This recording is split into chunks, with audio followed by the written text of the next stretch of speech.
All right, I think we are live and officially on the air. Always feel like my mic is a little, yeah, I probably need to adjust something. But anyway, sorry for being late, but y'all used to me by now. Y'all used to this nigga shit and being on CP time. But shout out to everybody in the building. Shout out TD Hutch, D'Souza, Joe Ethereal, Winthrop, Dewan Hottest. Oh yeah, he said the title is tough. Absolutely. About to be getting into it. So strap on in. Let's get ready to go. I'm about to roll the intro and try to hook up my coffee before the intro is done. So we'll be right back. But either way it go, let's get ready to go. Let's get it.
Peace, folks. This is X from TPOT Media. Open your mind and wake your black ass up. You know what time it is. Hit that damn like button as you make your way in the door. Grab a seat, settle in, get ready.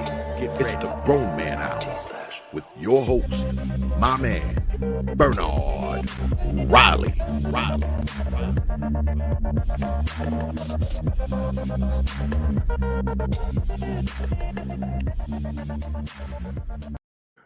What is up? What's going on, good people? Welcome to the show. Let's get this thing going. Y'all know how we do every Saturday morning. We come on through, got joined by Hood Conservative. We come bringing y'all the hard, uncomfortable truths. I already shouted out people early in the pre-round, but once again, shout out TD Hutch, D'Souza, Joe Ethereal, Winthrop, Dewan Hottest, Joe Ethereal once again. Said Corey Holcomb made a comment in regards to this. I did not know that. That should be interesting. Corey Holcomb is normally on point, but then he jumped out the window when talking about fresh and fit. Shouldn't be criticizing black women if they don't date them or something like that.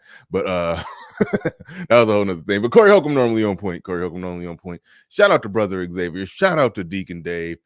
Shout out to SKC, who's slowly turning into the live stream champion of the world, man. Every time I look up, you got a live stream going. What's up with that, man? You doing your damn thing. Listen, you know what that is, Bernard? What? If you coon, they will come. That's the secret we discovered. If you coon, they will come. That's funny. Hey, I went on there one time. It was I forgot who was all on there, but the cooning was going. It was so hard. I had to leave. It was.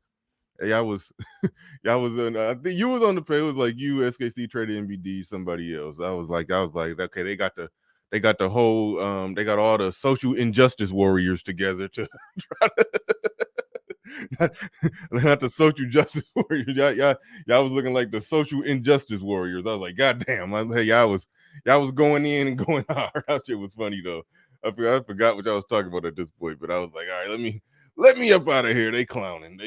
But no, shout out to SKC.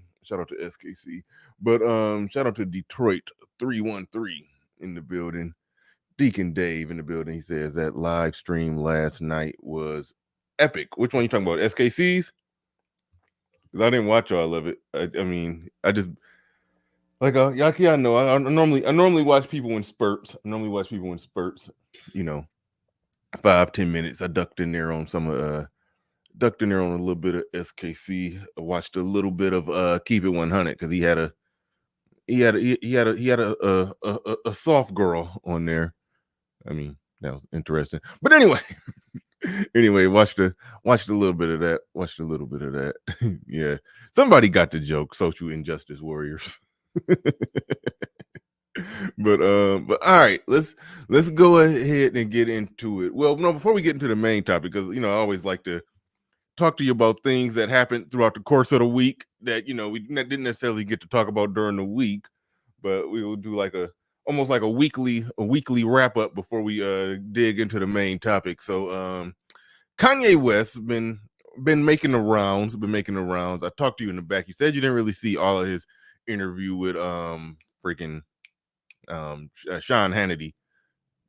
Yeah, Sean Hannity. I don't know why I got that wasn't Sean Hannity. That was Tucker Carlson. My bad. You didn't see all his interview with Tucker Carlson, but the White Lives Matter thing that they that him and Candace Owens been blowing up, trending a little bit, got everybody reacting to. What's your overall general thoughts on that one?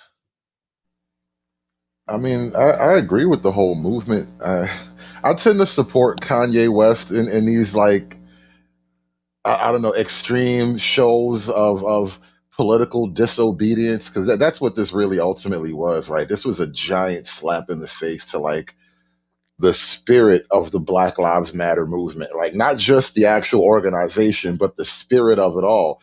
Because people got like shot for saying White Lives Matter. I don't know if you actually were following the whole trend when the violence and all that stuff was happening behind George Floyd, and then the slogan took off, and there were people who actually were getting beat up, and some I think one lady got shot. Like it was crazy.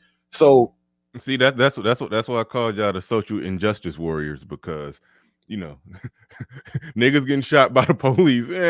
Somebody getting shot for saying White Lives Matter. And let's burn a candle. I mean, I didn't even burn a candle. Right? Don't even take it that far.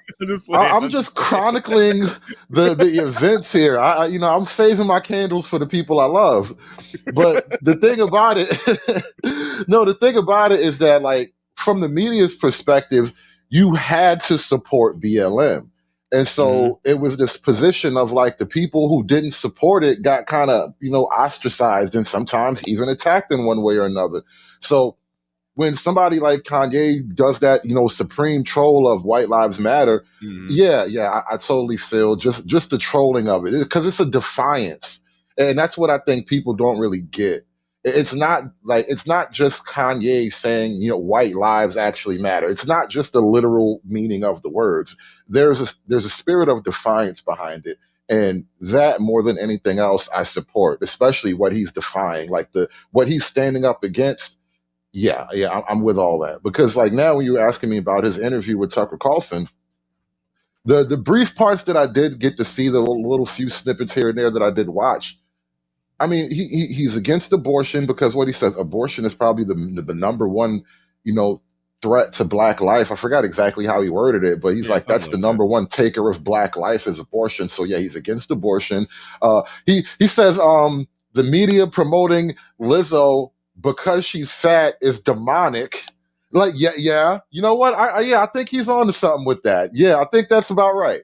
So there's things that, as crazy as he might sound every now and then, he's not totally wrong. Right. Yeah. And, I don't know. When I listened to what he had said about Lizzo, it sound more so because he had said, my good friend Lizzo, and it sounded like he was more so saying that, the it's just the media, it seemed like he tried to kind of, took some accountability off of Lizzo, like she's just a person doing her thing. She's not also actively promoting the shit. So it looked like I thought people was talking about it like he took a shot at Lizzo. I think he handled Lizzo with kid gloves and put all the onus and responsibility on the media. So So I Yeah. don't think he took a hard stance on that one, but he is. I like how you use the term political disobedience. I mean, I guess that's a nice way to say trolling the shit out of BLM and black Democrats or Democrats in general. It is trolling the shit out of them, and that's just how I looked at it. But I did like that. Yeah, it sparked a conversation because his reaction to it, his reaction to everybody else's reaction was basically to say Black Lives Matter is a scam. And so if that's where he's going with it and that's the direction, that's the conversation he's getting started, he's pulling up, just taking removing the mask, so to speak, of Black Lives Matter and the nonsense that it was for the most part, then yeah, I'm definitely with that. So I'm with him on that. And Kanye West can do no wrong musically. I like Kanye West. I ain't even a Christian, but Well, let he me made a say gospel one thing. album. I was with it. Let me say this one thing, and you hit the nail right on the head.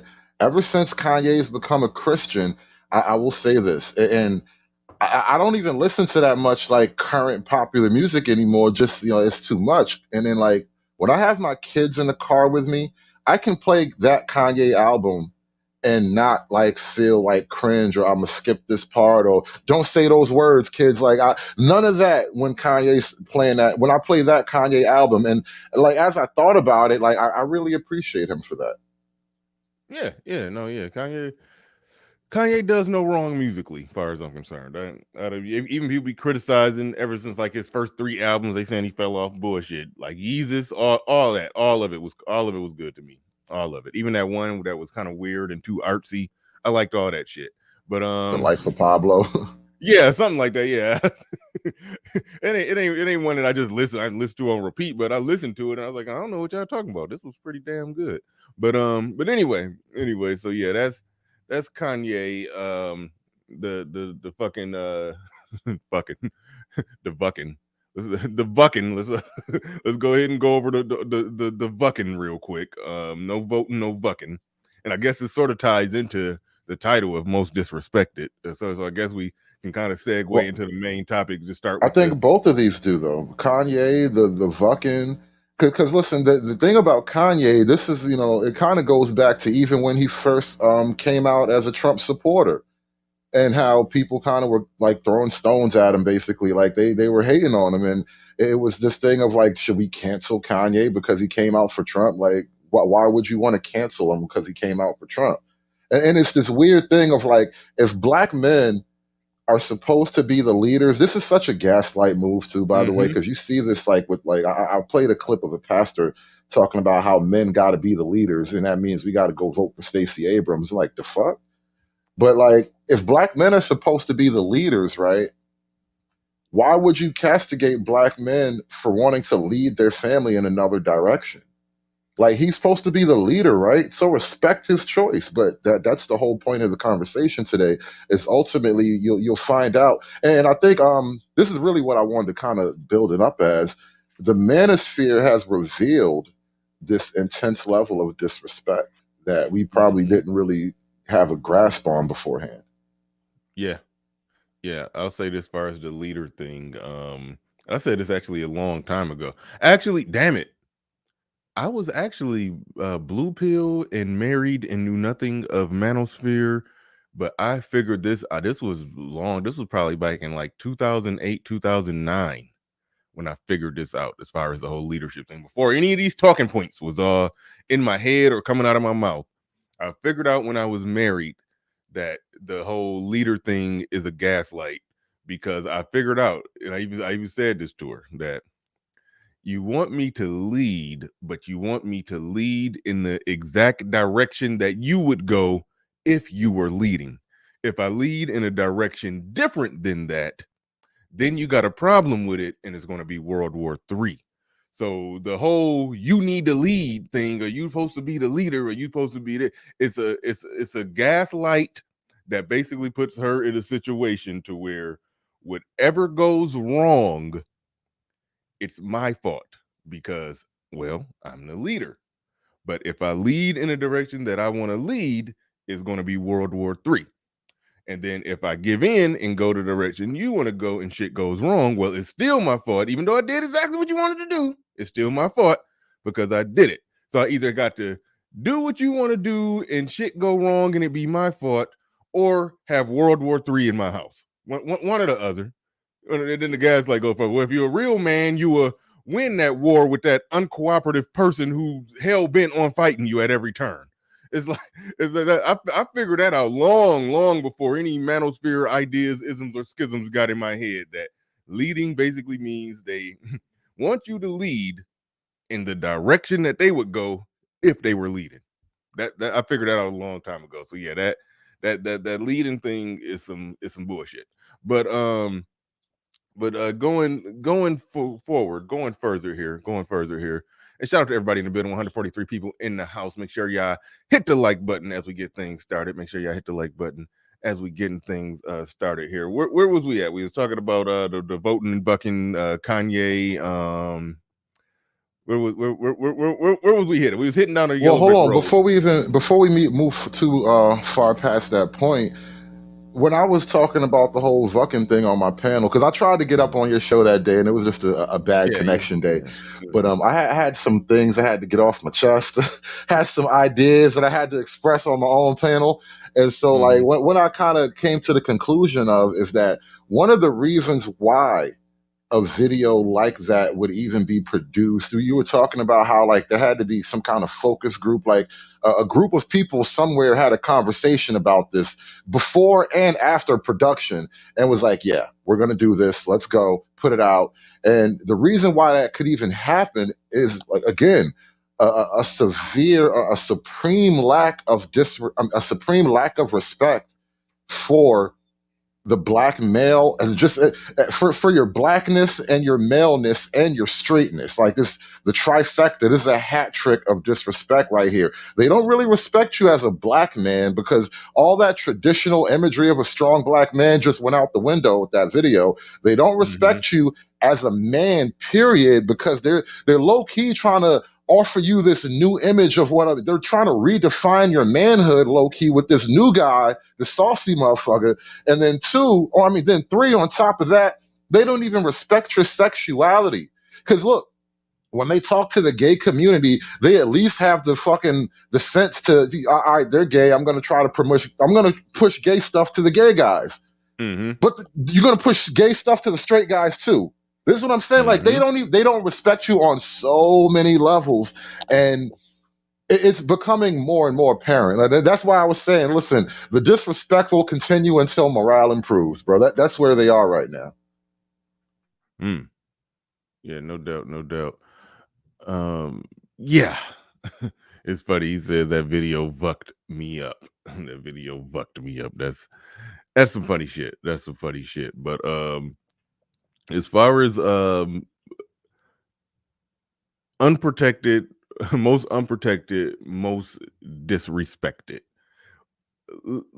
Let's look at it from this perspective. We kind of talked about this in the back chat, and I think you mentioned people like Larry Elder and Jason Whitlock, basically like black men who, for lack of a better word, go their own way. I hate to use that term because it has a certain context in this space, but black men, for lack of a better word, who go their own way, who do their who basically do things that's not status quo, speak about things in a non-status quo way, in the level of disrespect that they get. Because normally when we think about disrespect that black men get, particularly from black women, we're talking about it in more of a gender war context. At least that's definitely how I perceive the title. It's more like more like in the dating, mating, interpersonal relationship thing. But it's a whole nother dynamic to it when you're talking about, like somebody mentioned in the comments, Thomas Sowell, talk about it from a Jason Whitlock perspective, or Larry Elder. There is that amount of disrespect that comes not just from black women. I'm divided on whether I think black women and black men, or just the political left, is leading the charge on that disrespect. So I'm a little divided on which one is really truly leading the charge. Is that disrespect coming from within? Is the call coming from inside the house, so to speak, with a little black bit, people, yeah. or outside with the liberal, with the left, with the Democratic left? Which one? Well, in that political, honestly, whether it's the political thing, whether it's the gender war, and it's funny, I kind of made this joke the other day. Women instinctively understand they can't win the gender war without men on their side. So you get men disrespecting men on behalf of women. And so, like, whether it's the Larry Elders, the Clarence Thomas is probably my most glaring example for real, just from a historical context, right? But then today, there was a clip. I was going to share this with you. I don't think I got a chance to actually send it to you, but we were talking about Kanye. Isaac's son. I mean, Isaac Hayes has a son, right? There's some guy Isaac Hayes the third, and I caught one of his tweets about Kanye. He was saying how I dare you to wear that shirt in an actual black neighborhood. Kanye, let's walk through a black neighborhood with that shirt on, which is like it's a threat. And it's an insult because one, you're obviously calling black people violent, and then two, why you want this man to be hurt? Like, what do you ever do to you that you want bad things to happen to him? And so you got that, and then okay, let me just pull up this link real quick, and then I want to pull up the link of I think this is what's his face Boosie, this little Boosie up here, basically calling Kanye like a white supremacist or something like that. I'm like, oh shit, he's a racist now. I didn't think apparently black people can't be racist except for Kanye. Yeah. They say that quite a bit, that black people, that we can't be racist because they play fast and loose with the definition of, it having to be systemic, it has to come from on high in order for it to be racist, so that's what they play with. But apparently I think they need a whole nother word for what it is when a black person is saying things that they view that a racist white person would say. So they got to come up with another word, because calling Kanye racist is not the right word. And I don't think self-hating gets it done either. People get accused. A black man dates a non-black woman, he get accused of self-hating. Or a black man is critical of nigga shit, they say he's self-hating. So it's like they got to come up with a different word to describe people who are black. It may even, have a certain amount of, I don't want to say pro-blackness, but just, I like being black, but I don't like nigga shit. Right. They got to come up with a different word other than trying to say you hate yourself. You're racist against your own people. They got to come up with another word. That's where I'm at with that. You had something down there that you was trying to bring up. It looked like you. I just dropped the link in the back. It was that whole Boosie clip. Okay, cool. Yeah, I can have that up in 20 seconds flat. Give me a second. Yeah, last I looked, it was 180 people in the building. Make sure y'all. Oh, wait, no, I don't got to do that. Make sure y'all hit the like button. Hit the like button as we get things going. 186 people in here. Make sure y'all hit the like button. Support the stream. Y'all know the deal. Y'all know what to do. And, okay, where the hell is it? It's on Shannon Sharp's burner. Okay, all right. Hold on. That's just somebody's Twitter name. Don't pay attention to the name. Yeah. That name threw me off. All right. Boosie be going off though. Boosie, speak on me. Speak to me. Yeah, little celebrity community. Don't speak on me, little Boosie. Speak on me. Speak to me. Yeah, little nerd ass me. Come smack me or come shoot me. I'm the one that got bullied by the entire black celebrity community. Now I'm back to shoot the school up. Oh, he crazy. Oh, yeah, he crazy. Yeah, he acting like a white boy. He crazy. Yeah, he ain't safe. He ain't safe around nobody. Yeah, that nigga out. He acting like a crazy white boy.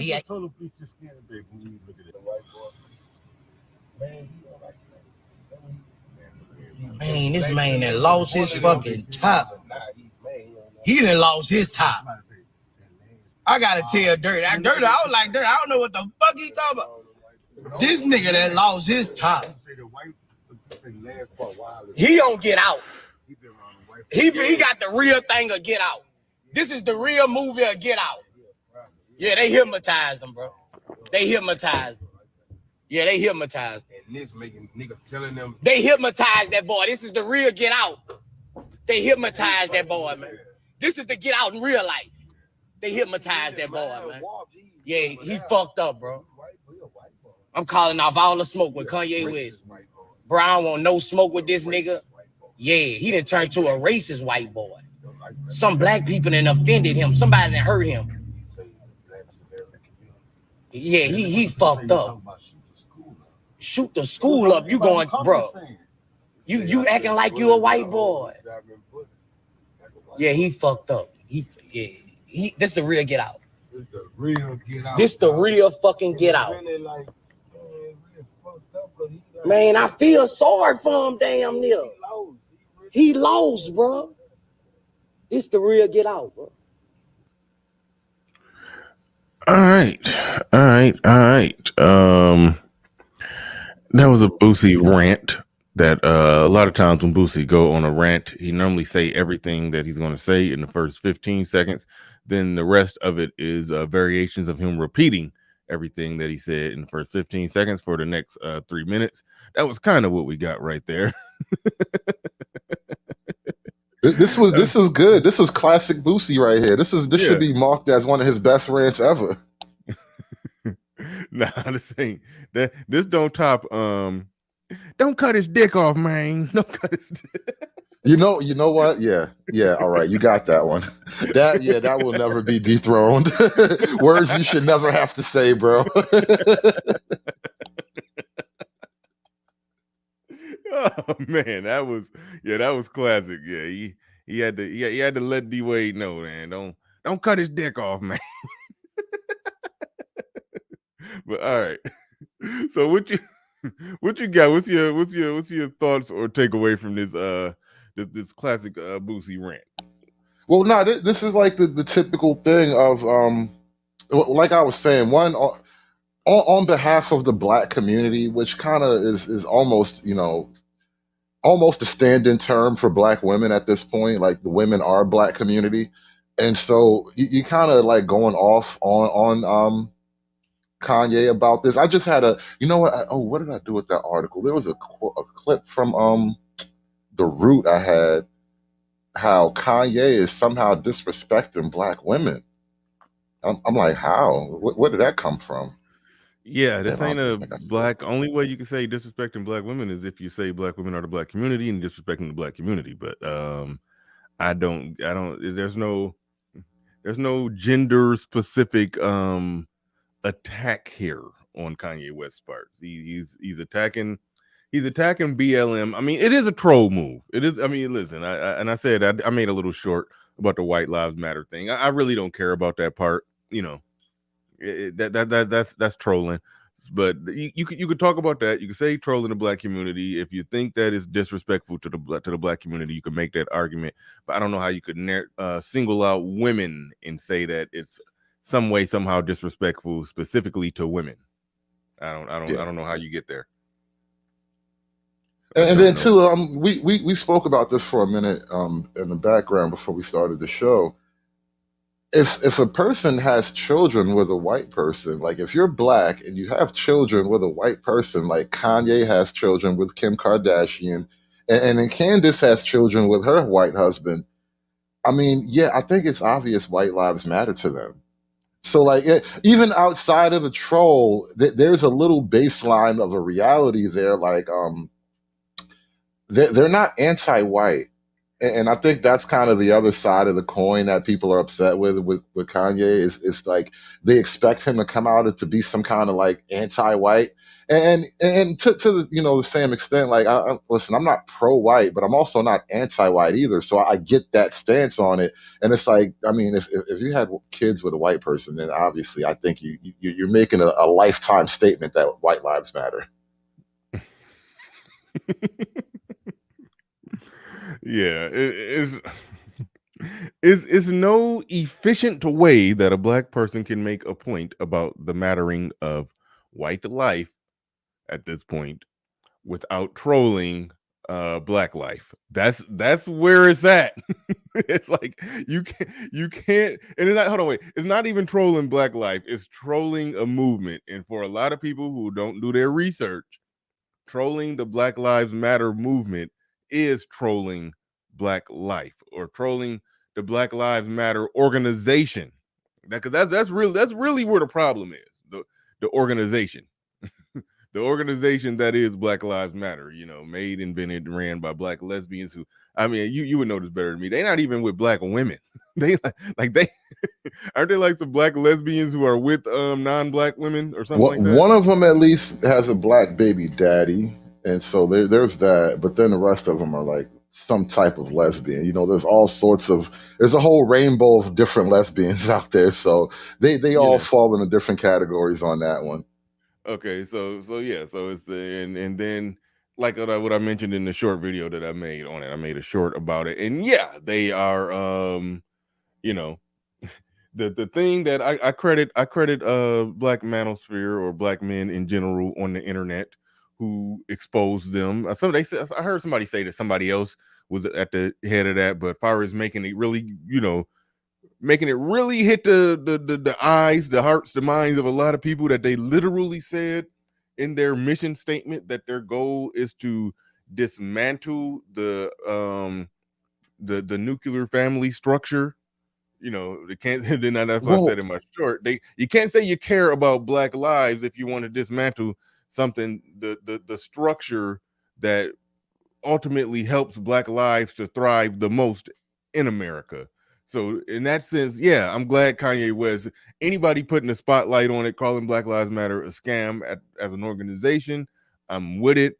But again, that doing it by saying white lives matter, people gonna 90 to 95% just see the troll and be triggered by that than what they're gonna actually hear a message that makes sense. So that's why I'm not thrilled about how he did it. But go ahead. Let me rewind you for just a few minutes. You said something about the Black Lives Matter mission statement, right? And now, see, we're back to this black male disrespecting, because yes, you are absolutely correct. What they said in their mission statement was that they wanted to basically disrupt the nuclear patriarchal Western family, something like that. And on a practical level, what that means is supplanting and replacing the straight black male in his natural role, right? That's that. You know what? I come to a decision. SKC pointed this out to me. Instead of saying oppress women, I got to start just talking about the natural order. So drop the oppression word. But that's kind of the deal, though. They want to replace the natural role of the male, so that their mission, their life's goal, is inherently disrespectful to what you are as your typical average black male. And so the disrespect just never goes away. And it's like once it's like that red pill thing. Once you see it the first time, you see it all over the place now. You can see how it works everywhere. Yeah. Yep. No doubt. And you know what? There was a comment in the chat. I wanted to. You had a super chat, but there was a comment SKC posted right under the super chat that we should talk about too, because this is interesting. This is part of the show SKC was doing yesterday. They want to stab Kanye. What do STAB stand for? Right. Again, no respect. I've been thinking about Rodney Dangerfield a lot this last day or so, when I've been thinking about the show idea. You remember how Rodney Dangerfield, that one comic, he was just always like, no respect. I tell you that this is what's been going on here. So, what's the lady's name? I think it was Courtney. What's it, Courtney from one of the girls from the Lapeef Network? I think it's the one who actually Courtney, the one who what? She just left, I think, too. I don't think she's really doing work over there anymore. I think she kind of branched off to do her own thing recently. Okay, yeah, you're talking about Courtney Michelle, yeah. So she was doing an interview with another woman that is relatively known. I forget her name off the top of my head. Sade. I didn't see it. I just saw clips and thumbnils and people reacting to it. But yeah, Sade, who I like. Sade, she cool. She's been over here a couple times, more than a few times. And I've been on her show a couple times too. But Yeah. Anyway. All right. Anyway. So Carry that's on. not the point. So that's not the point. Yeah. So look. So they're doing a show, and Courtney is explaining her new catchphrase, her acronym, her movement to try to fight this problem that the Manosphere presents or whatever. Mm-hmm. And it's called "Still They Asses Back." Stab. Like even their acronyms on how they want to love us is violent, threatening, and then get this, and then get this. She chose it specifically because it was aggressive. Like she wants to aggressively come after you. Like stab. There we go. Stab that nigga. Get his ass back over here. Like that's the move. And so like again, bro, no respect. I tell you, bro, no respect, man.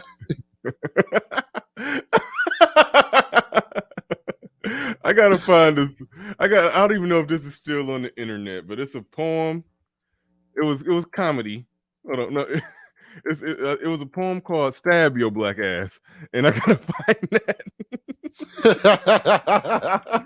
I gotta see if that's still on the internet. I mean, it came out before the internet was really interneting, but maybe somebody put it on maybe somebody put it on the internet. Hold on. I gotta see if I can find that. That's some funny shit. She even in her attempt to try to get black men back, it's an aggressive it's an aggressive attack from the group that's statistical. Oh shit. Like it's some data, some people could dispute it, but it's data out there that shows that black women are, you know, the most violent in relationships, and trying to win your man back, you want to get violent and aggressive in your acronyms. That is funny. They're gonna fight for your love, and they're gonna bring knives. Gotta fight every night to prove my love. Oh shit, that is funny. I'm not going. I gotta look. I gotta do some deep, heavy research for that. I'm not gonna find it on the air. I'm gonna send it to SKC. Yeah, that I gotta find that "Stab Your Black Ass." I don't know if that was on Def Comedy Jam or Comic View. I don't know where I saw that, man, but goddamn, that is some funny shit.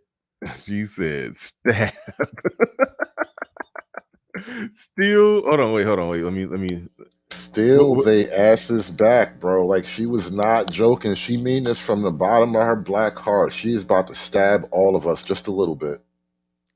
Still they asses back. Wow. And then they even, and then this is the funny part. Women just are like when I make jokes about oppressing women, I sound crazy until women start talking, and then it's like, you know, there's one way out of this solution. But no, they had a whole conversation about the fact that it was, you know, the very nature of it implied ownership. Like yeah, black women do kind of low key feel that they own black men. Like they even had a whole talk about it, and she still is gonna go with this acronym. Yeah, that is some funny shit. Okay, I'm gonna fuck up the whole show trying to find this. I'm gonna fuck up the whole show trying to find this. I just wish I could remember the comedian. If I could remember the name of the comedian, I could find that. I could find that. Okay, I'm just going to find it later and send it to SKC. Oh man. All right. Anyway. that is funny. And what's funny is that I know she means well. That's also the funny part about it. She means well. She want to see black men and black women back together. She's want to see more black families on. And I don't want to make it just about her, because I always say that about black women. Is yeah, a lot of them do. They want black families on their terms, and by on their terms, that means later in life when they, you know, have lived their life and they got kids and, you know, maybe a little overweight, like the stereotype that men already always ready to settle down when they get older and they dick barely work and they got gray and they got and the gray hair start coming in, the pop belly and the man boobs. That's when men want to get married. But I think that has flipped around to the point to where no, the women are showing up damn near at that point in their life, Well, you know like I what you always do when you say. get to that point, though? You Yeah. know what happens when you get to the end of your rope? Stab. You stab. You stab some more. Stab until you get them, girl. Oh man! Shout out to John 81101 in the building. Says Boosie should pipe down. He got many black babies already. I'm not even up on how many babies Boosie got. I know Nick Cannon is trying to put up I forgot Nick. I think Nick Cannon already even caught Future at this point, probably. As far as I know, Boosie ain't putting up Future and Nick Cannon numbers. But Yeah, they are playing a rich. This is the new rich man's game right here. They like, listen, I'm about to make as many little franchises as I can afford, and not a lot of men can play this game. yeah, I understand being rich and having a harem of women. I get it, but impregnating all of them, no. No, I'm sorry. I'd get a vasectomy, and my pullout game will be non-existent, and I would just have a blast with it. Pun intended, but I mean, pun wasn't intended. But I'd have a blast with it. But as far as putting babies in all of them, it is no justifiable reason for that. That's basically saying I want all of these women to be able to take a little piece of me. You got 15 women who owns a portion of you, and I'm not talking about the child. I'm talking, even if you're taking care of all of them while the money is good and flowing in, you're taking care of all of them while the money is good and flowing in. However, it's going to come a time when that money is not going to be flowing in, and that amount that you're going to be having to pay when they can't get as much, right out of pocket from you, they will go to that system. Just like we was talking about 50 Cent. Excuse me, had that one kid, getting like 7,000 a month. Extrapolate that to 17 kids getting 7,000 a month. And you're to the point where you ain't making 10 million a year no more. You making $1 million a year, which is still good, but 17 times 7,000 a month. Yeah, you just gonna be tap dancing on stage just to break even and pay your child support. That's how their life is going to end. That's going to be the sad, tragic ending to their life. Sitting there thinking because they rich, they can get 20 women pregnant. Like, no, this is not going to end well. So they dumb as hell. They dumb as hell for that shit. But shout out to John Well, 81101. let me take a. Go ahead.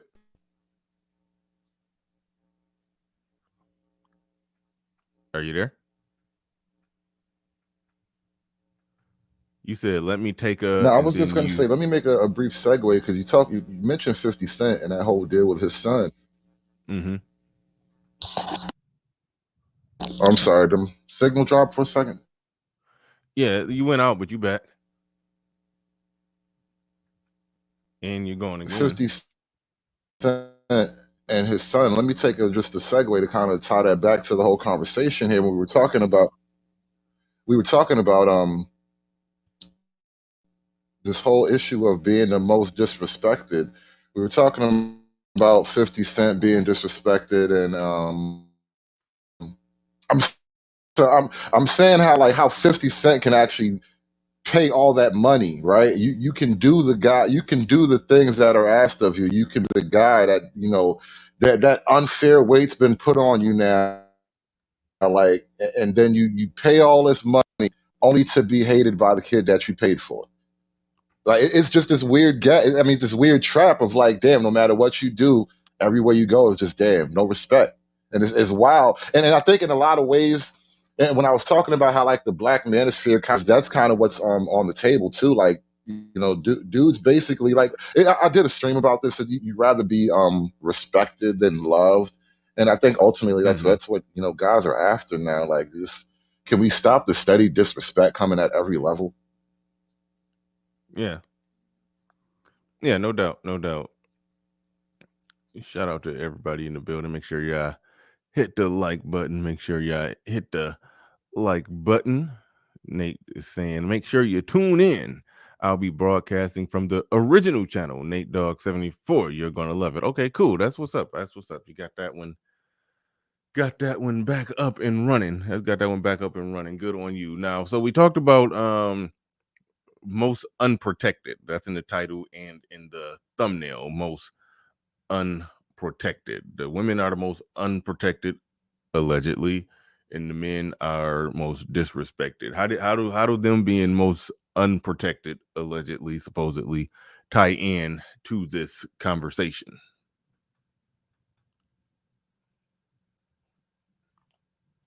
Uh-oh. You muted. I don't know if you know. Oh shit, yeah, he's having an issue or two. He's having an issue or two. So he dropped down. He'll be coming back. He'll be coming back. Actually, no, I think he just already just made it back into the building. We'll see if he's ready. We'll see if he's ready to go. Mic check 1 2.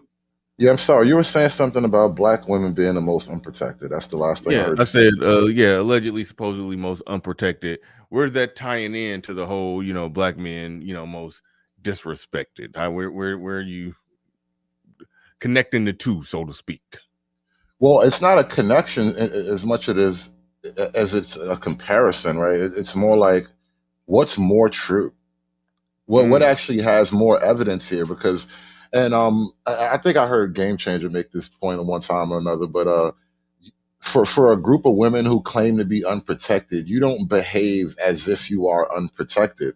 And so there's just no real evidence that black women are actually the most unprotected. In fact, you could argue that a lot of black women's behavior and a lot of the gripes that black men have about black women, broadly speaking, comes from them being the most protected, perhaps, as opposed to the most unprotected. Whereas on the other hand, to the extent that black women kind of feel personally unprotected, more than likely has some kind of relationship to their level of respect for black men too. Which, like, if you don't respect men, it's hard to imagine that you have a lot of men around you willing to actually do for you. Yeah, I agree 100%. 100%. If you got a general disdain or disrespect for the men around you, you're not going to view them as protectors until some shit go down. When some shit go down, they understand what it is and what has to happen.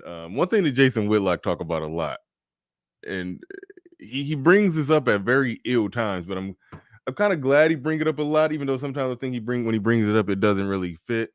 He talks about Breonna Taylor, and it wasn't true that she was shot by the police while laying in the bed sleep.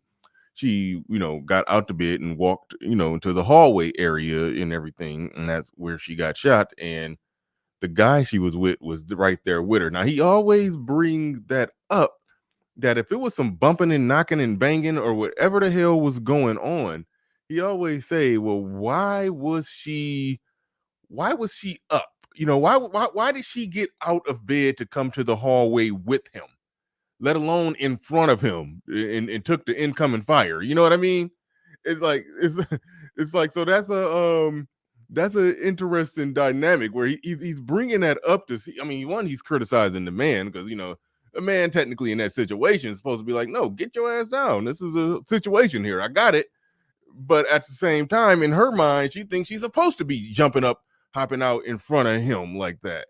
And does that come from I guess just a boiled up disrespect for the men to where you don't even understand that this is the protector that's right there, and that you're supposed to stay your ass in the bed. If you are going to get shot, you're supposed to get shot in the bed. But she got shot standing up in the hallway in front of the door where the confrontation was coming in at. So that's an interesting dynamic where that was how I will kind of connect. You said he's not really connected. It's just a matter of which one is more true. Well, but if I was to connect the two, I would connect them in that way, that they have a low level, or in some cases a high level of disrespect or contempt for the men that they're with or around, to the point to where they're not operating like how women ought to be operating, because ain't no way in hell she's supposed to be, seeing going to address the bumping and banging and knocking at that door. But anyway, go ahead. No, and I think you're absolutely right. Even after saying that, I kind of then like, because sometimes I'm thinking out loud, and I sort of stumbled into an actual connection between the two when I just said, like, to the extent that Black women feel personally unprotected, it probably does correlate to their level of respect that they have for the men around them. And what you just sort of laid out, it kind of gets back to that original question, that situation we brought up earlier, where you kind of discovered personally, and I did in my own way too, that no matter what they say about leadership, they don't actually want it. It's a gaslight. It's a huge gaslight. And I think that's, we're still talking about the whole, the respect versus protection thing. But yeah, I think that does kind of hold true. To the extent that Black women are unprotected, it is more likely based on the fact that they have no respect for men in general. And so that it doesn't really leave room for the men to be protective. Like, why would you be protective of women who don't actually respect your role and your position? Yeah, but that's where this is where I push back on the idea that they're not protected, because again, and Lil Big Nate did a good job of laying this out just recently on this show, where we can point to countless stories, nothing empirical. There's no empirical data on this, but we can point to plenty of instances that we know personally, and instances that have went viral or we would find in the news, where Black men are putting themselves on the line, and in some cases getting killed in the name of protecting a Black woman. The NBA player who 4 months ago was killed. He was killed protecting a Black woman who was in a domestic violence situation. And and as a person who I made 3 videos on, well, actually 2.5, because the other one was more broad in general. But Malika Andrews, when she reported on that incident, the first thing she wanted to bring up is some sexual assault allegations. There was no charges, there were no convictions, and if he was never charged or convicted, then it amounts to a step above hearsay. Somebody said something, the police talked to him, and it wasn't enough information there to even make it go to trial, really. But it was some allegations thrown out there. She brought that up when ESPN was announcing his death. This goes back to that disrespect. ESPN was announcing his death, and I pointed out that this dude, he was no Kobe Bryant. Like, ESPN stopped for like 72 hours when Kobe Bryant died, but this dude just got 1 minute. He was just a role player, played 4 years in the NBA. He got 1 minute. In the 1 minute, memorial service on ESPN for his death, this chick brought up some allegations that didn't go to trial when he was in college. When he was in college, she brought that up. Never minding the fact that the man died protecting a Black woman from a domestic violence situation. She's going to bring up some allegations. That was a step above hearsay rumors. Like that's the ultimate disrespect. And so that's, looking at it, most unprotected versus most disrespected. That's a situation. And again, it's an incident that, it's not an empirical situation where we can, connect data to it yet. I said yet, but that is an instance where we could see the very high level of disrespect that's coming from over there, even in situations where somebody was doing the thing that they say don't get done for them, and that's the protection for them. He died protecting somebody, but still caught the disrespect. And it's like, what's more real? That's my question. What is more true, right? Because when you see these situations and you kind of you compare things as you see them, right? You trust your senses, you look at what's in front of you, and you make observations, and it's like, well, one of these things just isn't as real as the other. And while you were talking about that one case, for some reason my mind jumped to Kobe and that whole thing after Kobe died. That was a moment, bro. That was a whole moment because I first Kobe dies in this tragic helicopter incident, and then all of basketball is mourning. I mean, hell, grown men walking around in their regular life is feeling some type of way that Kobe died. Like it was a thing, bro. Like dudes were actually in mourning, and then you have what's her name, Gail, Oprah's homegirl slash longtime lover, and you have this woman basically just prodding for no reason about the whole the allegations, basically like he allegedly did something, and it was just such a weird moment, and it was just again like why. Like no respect, I tell you, no respect. Like you just went there for no reason, and it just and then not only did that happen, in that moment where you like I said, dudes is actually in mourning. It was like almost a whole nation of men in mourning, especially the black guys. A lot of the niggas was like feeling some type of way, and with your boy Snoop, he goes on his like Instagram or whatever, and he makes some really really harsh words. He had some really really dangerous. What do I'm you not say? dangerous, What but do you some call tough Gail? words. Dog face bitch or something like that. Dog headed bitch. I don't know what he said. Yeah, really unkind words, bro. Like they were very unkind words, Yeah. and so he gets up there, and the next thing you know, I think he gets threatened by like the federal government or some shit. He had to totally apologize. Like they totally made him back down off of that. And it was just Hmm. like not only did they have disrespect for Kobe, they stood on it too. They was like, no, no, nigga, you gonna apologize, nigga. Like that whole thing was just a moment, bro. It was like, wow, this is deep. That whole sequence of events kind of cut me deep. I was like, damn, not only did Kobe die, Snoop tried to stand up for him, and they made him tuck his tail in, bro. This is bad. This is bad. Yeah. Pun intended or not intended, right? Snoop Dogg tucked his tail. Anyway. All right. Jackie Jack in the building with a $3 super sticker. Thank you for supporting the stream. Thank you for supporting the stream. And oh shit. Damn it, it was something else that I was trying to get through. Okay, I had to remember and come back to it. But thank you for supporting the stream. Do appreciate you. Appreciate everybody who supports the stream. Appreciate everybody who supports the stream. Fuck, something just slipped my mind real bad. It was something I saw in the chat that reminded me of something. So I'm scanning the chat trying to find it so I can be reminded of something that I wanted to talk about. But damn it, it's gone. It's gone. But all right. So where we at here? We're talking about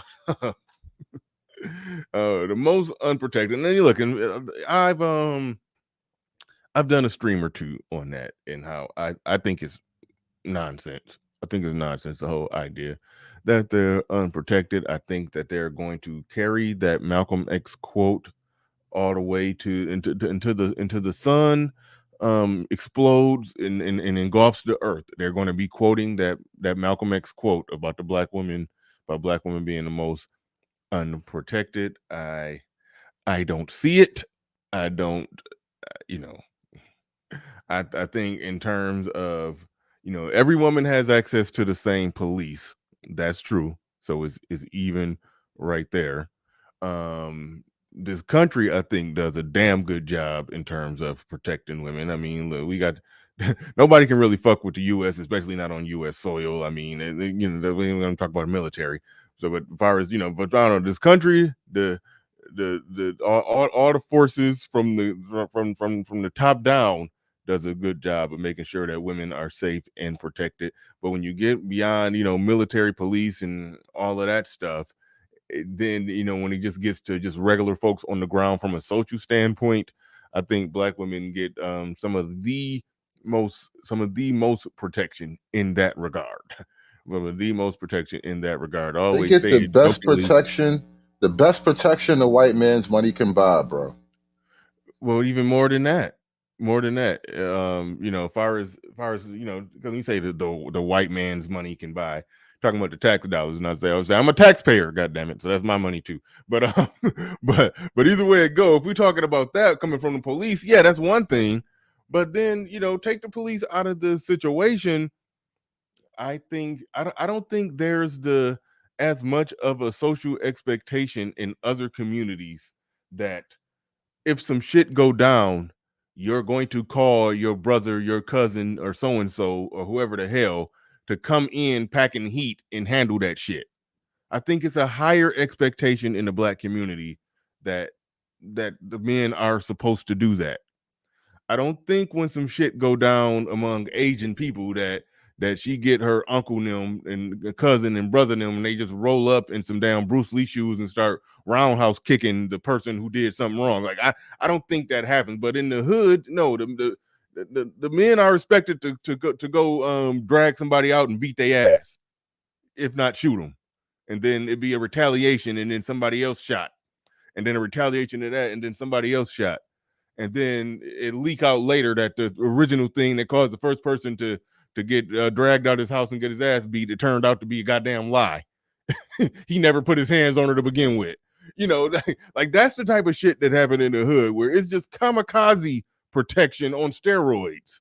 So the whole idea of them, you know, unprotected, no, I'm not buying it. I'm not buying it. But shout out to Jay Kwan says, I want to get stabbed. And for those that don't know, and I just found out about this through Hood Conservative, something that was, I guess, unearthed by SKC when he heard Courtney Michelle say it. STAB is an acronym that stands for Steal They Asses Back.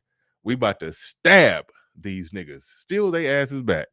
Yeah, she means well. I honestly think she means well. But like, I don't know. Could she come up with an acronym of something that, you know, hug, you know? I don't know. You got to stab. We're about to stab them. That's just some funny shit. That is some funny shit. But shout out to Jaquan. I appreciate you supporting the streams. I want to stab. He said, "No, I said I want to get stabbed." That is just wild. That is just wild. But yeah. So I think the protection thing it's always been a farce to me. It's always been a farce. Always been a joke. Always been some nonsense about them not being protected. So we end up circling back then to the blatant disrespect. You said ever since the Manosphere has been going, the disrespect has heightened. Now, I will say this about that.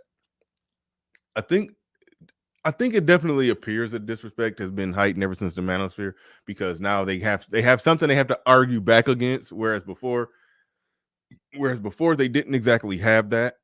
That wasn't as much of a thing.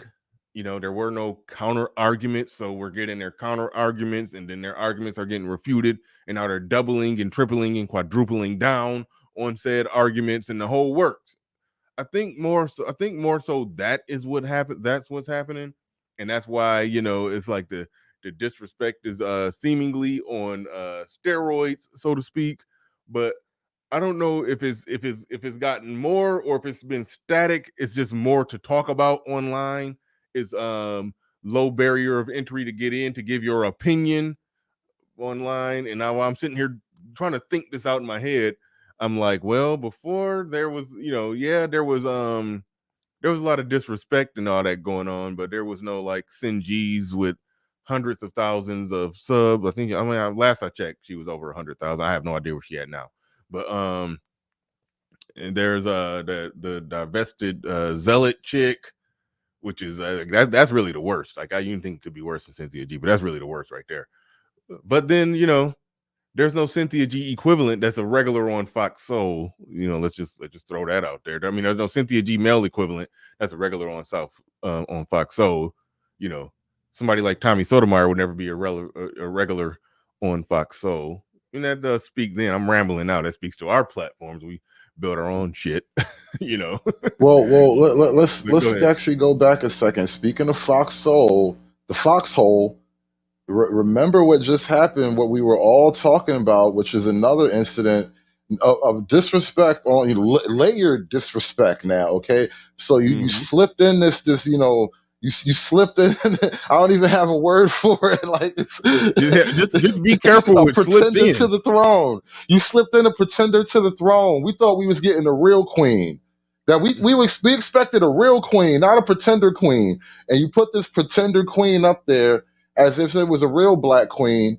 And then you had Umar Johnson, like, yes, my beautiful queens. Like, you totally orchestrated that whole, like, come on, that was on purpose. Like I said, just, no respect, I tell you. And then what made that even worse is you didn't do that.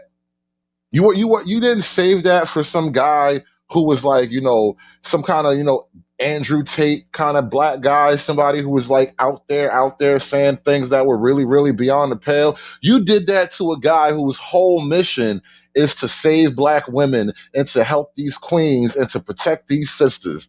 Bro, no fucking respect. Wow. Like, think of it. Come on, man. I just Like thought I said, about is it that. just me? Is it just me? But once I started seeing it one place, I started seeing it all over the place. Like, damn, it's kind of crazy when you think about it.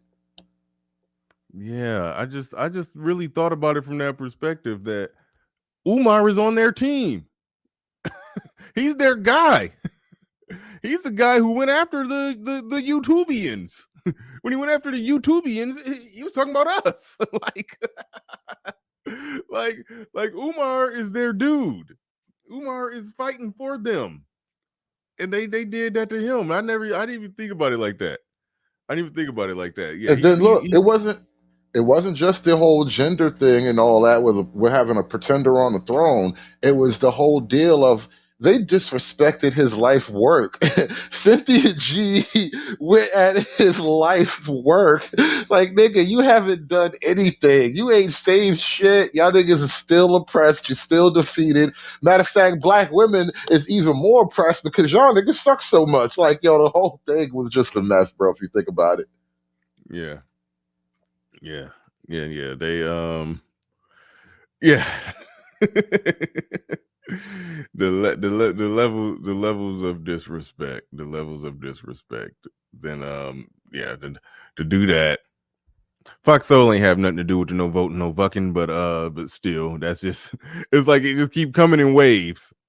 You got if Fox Soul could do that whole maneuver, they support the voting and fucking video. They see nothing wrong with that. Oh yeah. They got no problems, no issues with that. I'm just be going down my timeline, noticing who's suspiciously silent on that. It's people who don't got an issue with that. Like people like you would never see Fox Soul give their opinion on that.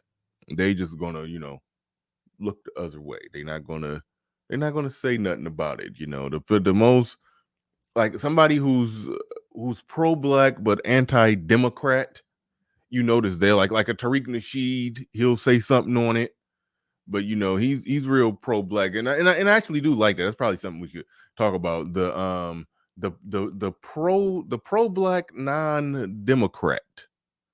I don't even know if that's something that could even be teased out. But go ahead. No, it's actually fully fleshed out, and I've covered this a little bit this is over like a year now, but it's a group that basically I call themselves conscious conservatives or something to that effect. Oh. And it's a wide assortment of different characters. They're not all like under one big umbrella. It's kind of people are doing their own thing, but loosely speaking, they are pro-black conservatives, and so this is last night, I think this just happened on Hotep Jesus's panel.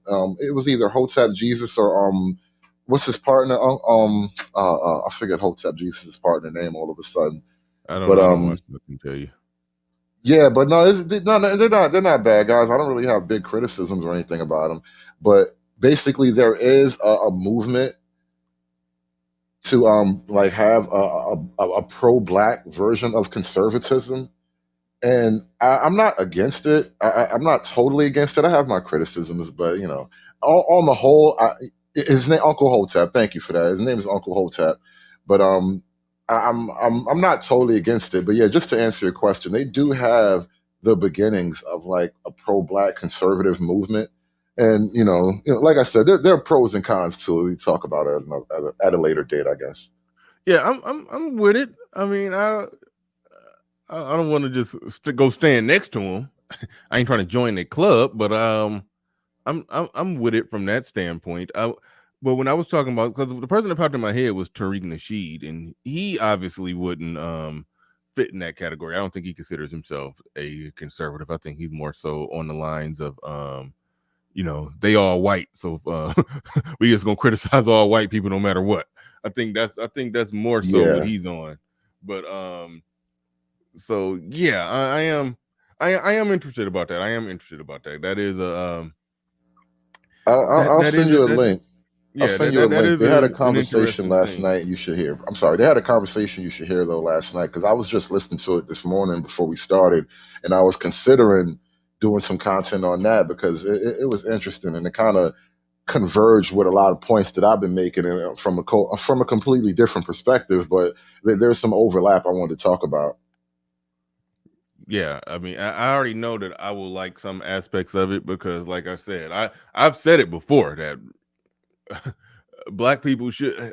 I don't like that. You go through a black neighborhood and you see people of other races, like quite often foreigners owning all the damn businesses. I think black men should be owning those businesses. You're talking about conservatism, yeah. Conserve the black dollars. Let's let's create the businesses and get the money from the people. They talk about all this damn spending power that black people got. If they take the spending power of black Americans, it'll be what do they say, like the 9th richest country in the world, just in terms of just the overall spending power. Yeah, black people should be trying to house that spending power. Yeah, I do think that the best of us should be figuring out a way to get that money to get that money in our hands, and versus them just going making white people and other foreign people, making them rich and putting their kids through college. I think that we should try to get that damn money. But anyway, that's so in that sense, I do got some pro-black conservatism in me. So I probably would like what's going on over there. But anyway, okay,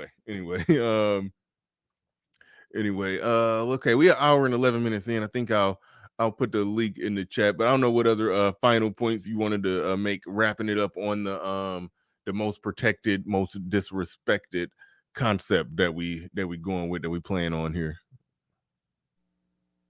Well, I mean, I think the last point that we could probably bring up is again something that the Manosphere kind of helped to reveal. So, oh God, the passport bros, right, and the SYSBM crowd, that whole ball of guys with other plans, right? That revealed like a bitter level of disrespect. And again, a lot of men were in on the disrespect as well, in defense of their queen.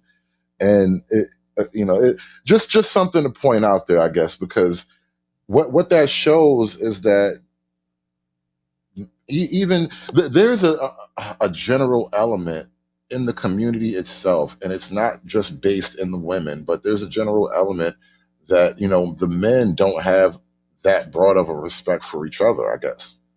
And that's a problem in a lot of other ways that go far beyond male female gender dynamics. But that is a problem. And to even take the weight off the women just a little bit, the issue of black men not having respect for one another as men, that is something I think that was very much revealed in that whole passport thing. Just the idea, like dudes get called lames and coons and all that shit. Like it kind of it went way beyond the bounds you think it should have went. And like I said, no respect, I tell you. Right on. But the link is in the chat, and we just got joined by Little Big Nate in the building. Joined by Little Big Nate in the building. What is going on? What is going on? Before we even pass to Little Big Nate, make sure you hit the like button. 234 people in the building. Make sure you support the stream. Y'all know how this goes. Listener funded programs here. Appreciate everybody who support the stream and keep things going around here. But Little Big Nate back in the building. I know you got a lot to say on this, but as I heard you say in the chat room earlier, you said that your not your original channel, but your second channel, I think it just got back up and popping. Nate Dogg 74. So yes, go ahead. Yes, I'll be able to broadcast today from that. Yes, sir. All right, good to hear. But go ahead. What you got on this one? What you got on this one? And moderators, if y'all not already doing it, make sure you're putting the links to Hood Conservative and Nate Dogg, the Nate Dogg 74 channel, or both of them. Both of them, yes, both of them, please. Yeah, go ahead and put the links to both of them in the chat room. Make sure that y'all are doing that. But all right, go ahead, Nate. What you got on this? Yeah, man, I'm sorry, Hood. I feel compelled to come up here every time Hood's here for some reason. Please do. I just see. Yeah.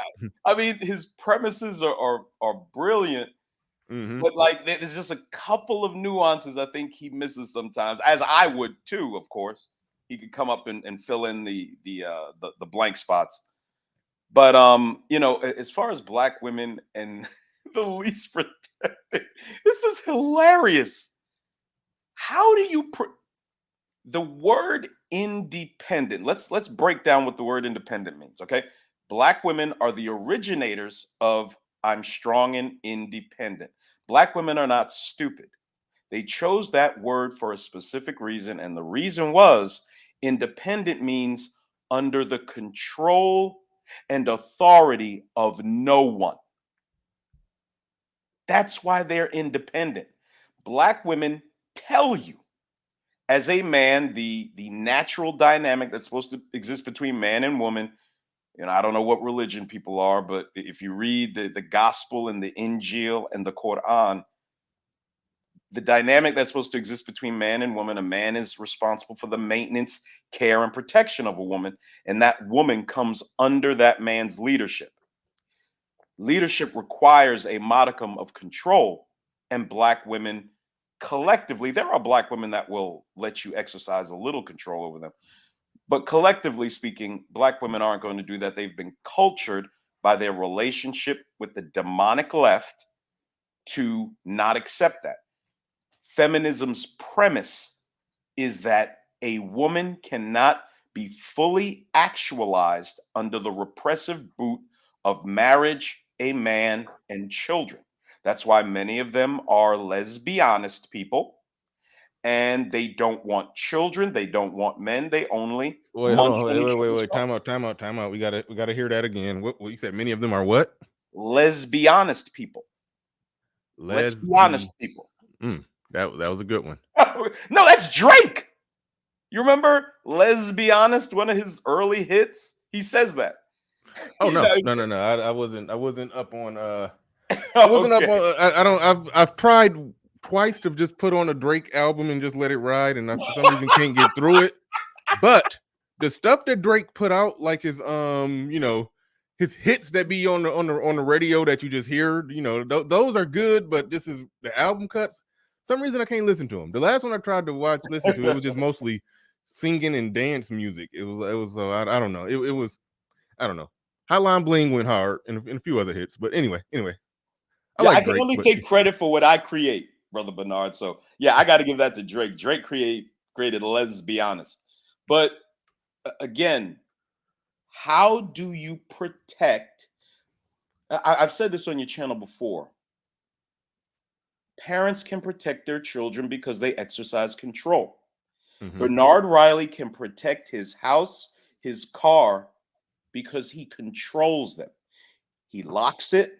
He only lets certain people in his house. He only lets certain people, if anyone, drive his car. You black women are going to continue to fail and perish and be the least desirable women in the country, not because they're black, not because they're ugly, but because they're poisoned with leftist ideology. If you cannot control something, you cannot protect it. Whenever I have talked to black women about this, they cannot answer me. They run from me. Online, they run. They have to change the subject. You cannot protect something you cannot exercise control over. No one's saying control when you brush your teeth, when you take a shit, when you eat, everything that you wear, which is what women will tell you men want to do. That is a lie. If a man instructs you, I don't want you on that part of town, it's dangerous, you do what the fuck he tells you. Man says, look, that new chick, that new friend of yours, she's got a real bad rep around town. I think you should distance yourself from her. That's what you fucking do. You cannot protect what you cannot exercise some modicum of control over. Let the black women that want to be independent and Democrat and feminist, let them burn. If all there's left is 5% of black American women, then so be it. Just so be it. And let the black men that follow black women into hell burn too. Let them burn. And the only place you're going to get the truth, as far as I can tell, if you're a black man and woman and you want to hear the way things are supposed to be, are dealing with certain men in this space. You will not hear this in the media. Ebony, Jet, Essence, Black Enterprise have been in existence for several decades. I have never seen an article written from the perspective of men like us, being critical of the self-destructive behavior black women are so often engaged in. I have never seen one article. I've seen articles critical of black men and black women looking for love and where's all the good black men and why black women should date white men. And I've seen all that. I have never, in these leftist, feminist leaning publications that parade themselves as black, never seen an article written from our perspective. When in my estimation, 75% of the pathologies and problems we see in Black America are attributable to the terrible decisions Black women make in their life. I stand on that, and there is not a person that's going to be able to defeat me, bro. I was on Sub-Zero. Sub-Zero is my nigga. I appreciate Sub-Zero. Sub-Zero. Yeah, I got to get Sub-Zero back on here. I like you got to get Sub, man. Sub is a monster. Yeah, he is a monster, dog. And no one in this space hates the Democrat Party as much as me. Sub-Zero is a close second. I'm dead serious. Sub-Zero, every time he calls me, within 60 seconds, he is railing against the left and the Democrats. Like 60 seconds into the conversation. This nigga hates him. He absolutely hates him. And I was going back and forth with Sub-Zero on his last live stream. When I said this, I said, Sub, man, 75% of the problem is the decisions black women make. Sub was like, man, I disagree. I think it's more 55-45. I said, I respect you, Sub. You got the right to your opinion, bro. But I believe it's 75% of the problems we face in Black America could be solved in a generation if black women did what proper black men, not black men, because there are black men you should avoid like the plague. Like they have HIV dripping from their nostrils. You should avoid them at all costs. But there are black men you should be listening to and following the directions of. If however many black women did that, and we let the other black women just perish with their tattoos across their foreheads and their hair hats and all their abortions and stuff, let them perish. And the small community of black women that actually want to be under the leadership of proper men, we just move forward with them. In a generation after these nightmare whores die off, we could have a functional, successful black community in this country. We just could. 75% of the problem is in the decisions they make. You cannot keep a woman safe that you cannot exercise some level of control over. Period. End of discussion.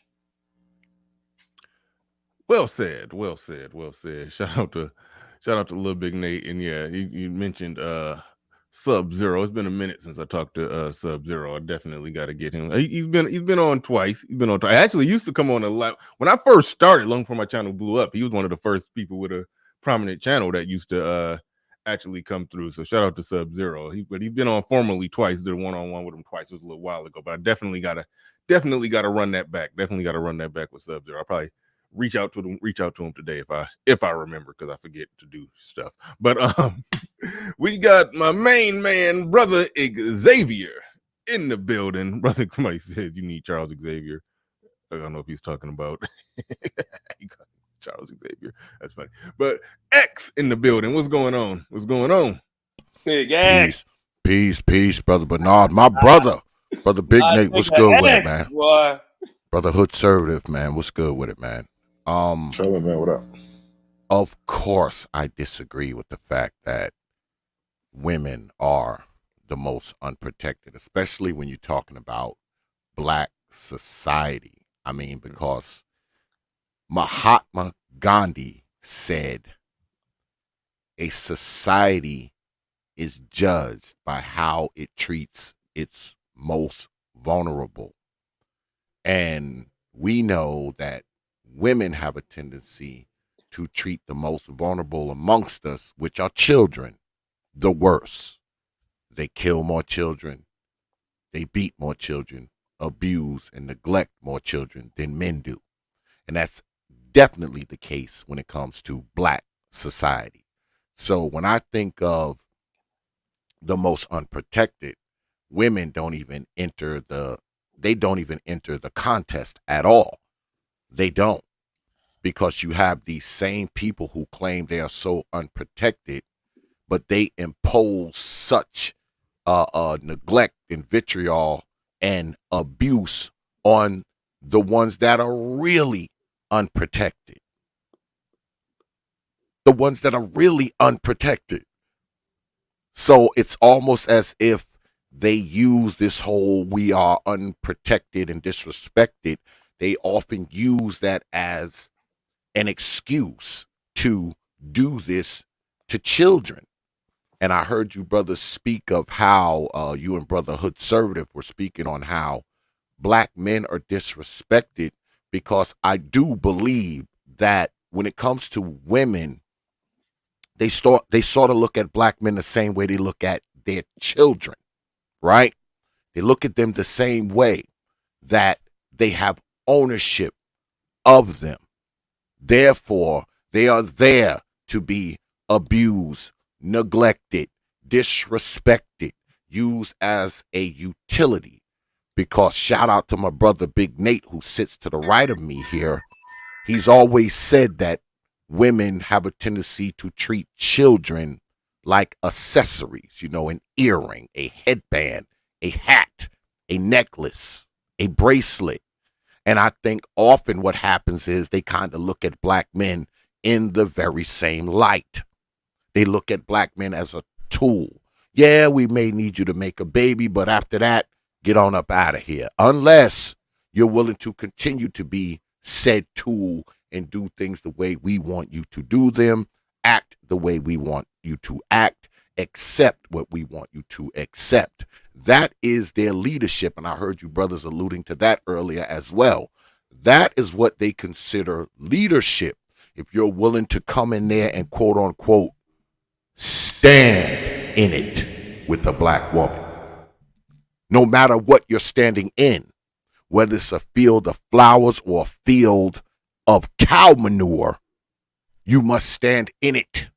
That is how you lead. You lead by accepting whatever comes your way, whether you think it's right or not. Because, see, if she thinks it's right, it's right. But that's all. Right on, right on.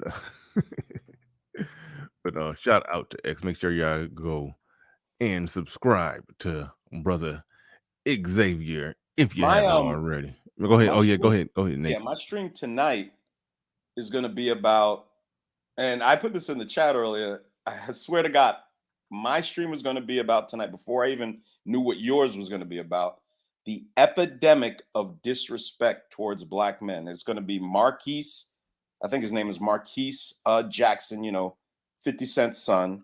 Oh yeah. Yeah, American Black women, and the epidemic, it's an epidemic of disrespect towards Black men. That's what my stream is going to be about tonight. Please don't miss it. Oh, so I wasn't the only guy who noticed it. No, dude, but it's an epidemic, conservative. Everything these Black, well, not everything. That's not true, but almost all of the content Black women upload to the internet, it's being insulting and disparaging towards Black men.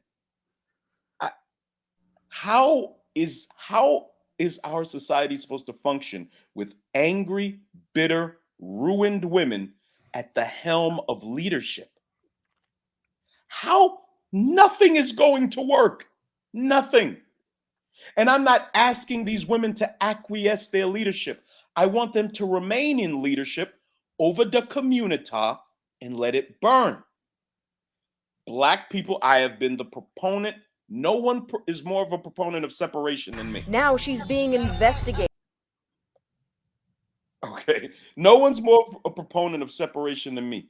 It is time for competent, productive Black America that wants to participate in the American experiment to separate. We are the only race of people that insist on dragging the worst elements of our race with us to the Holy Land or that shining city on a hill. Every other racial group in this country lets their best and brightest go do their thing, and the less productive people can either step up and do what those people do and join them, or languish behind. Black people in America are the only people who insist on dragging their worst people with them. It is time to separate. I don't have any ill will towards these people. I hope their children will see what we're producing and achieving and want to be part of it. But there are things and certain types of behavior that are required in civil society. And if you don't want to adopt those beliefs, goodbye. Just goodbye. Get out. I wanna show you, Brother Bernard, this short little, I think it's about 15 seconds. I want to show you what not only do women think of children, but there's also what they think of you. Can I play it?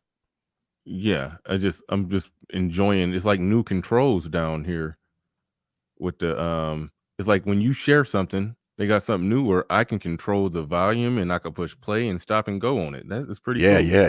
They upgraded that. They done upgraded.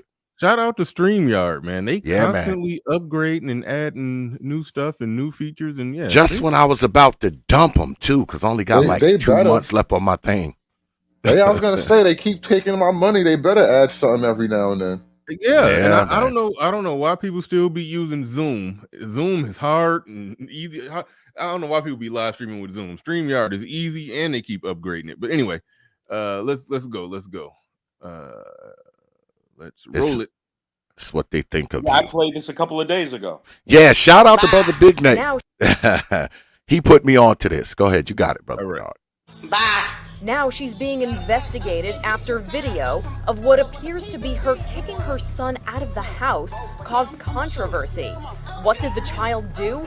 According to the conversation in the video, he voted for Donald Trump in a mock election at school. Go. No! We don't do Donald Trump here. Get your suitcase. The Fort Bend County Sheriff in Texas says it looked into the matter. The mother reportedly told them it was all a joke, but no one was laughing, especially not her son. She also made him a sign to hold, explaining why he got kicked out. This where you gonna be at from now on. Yes. The sheriff said the child is safe, but his office is still looking into the incident. No charges have been filed. You can't come back here. Bye.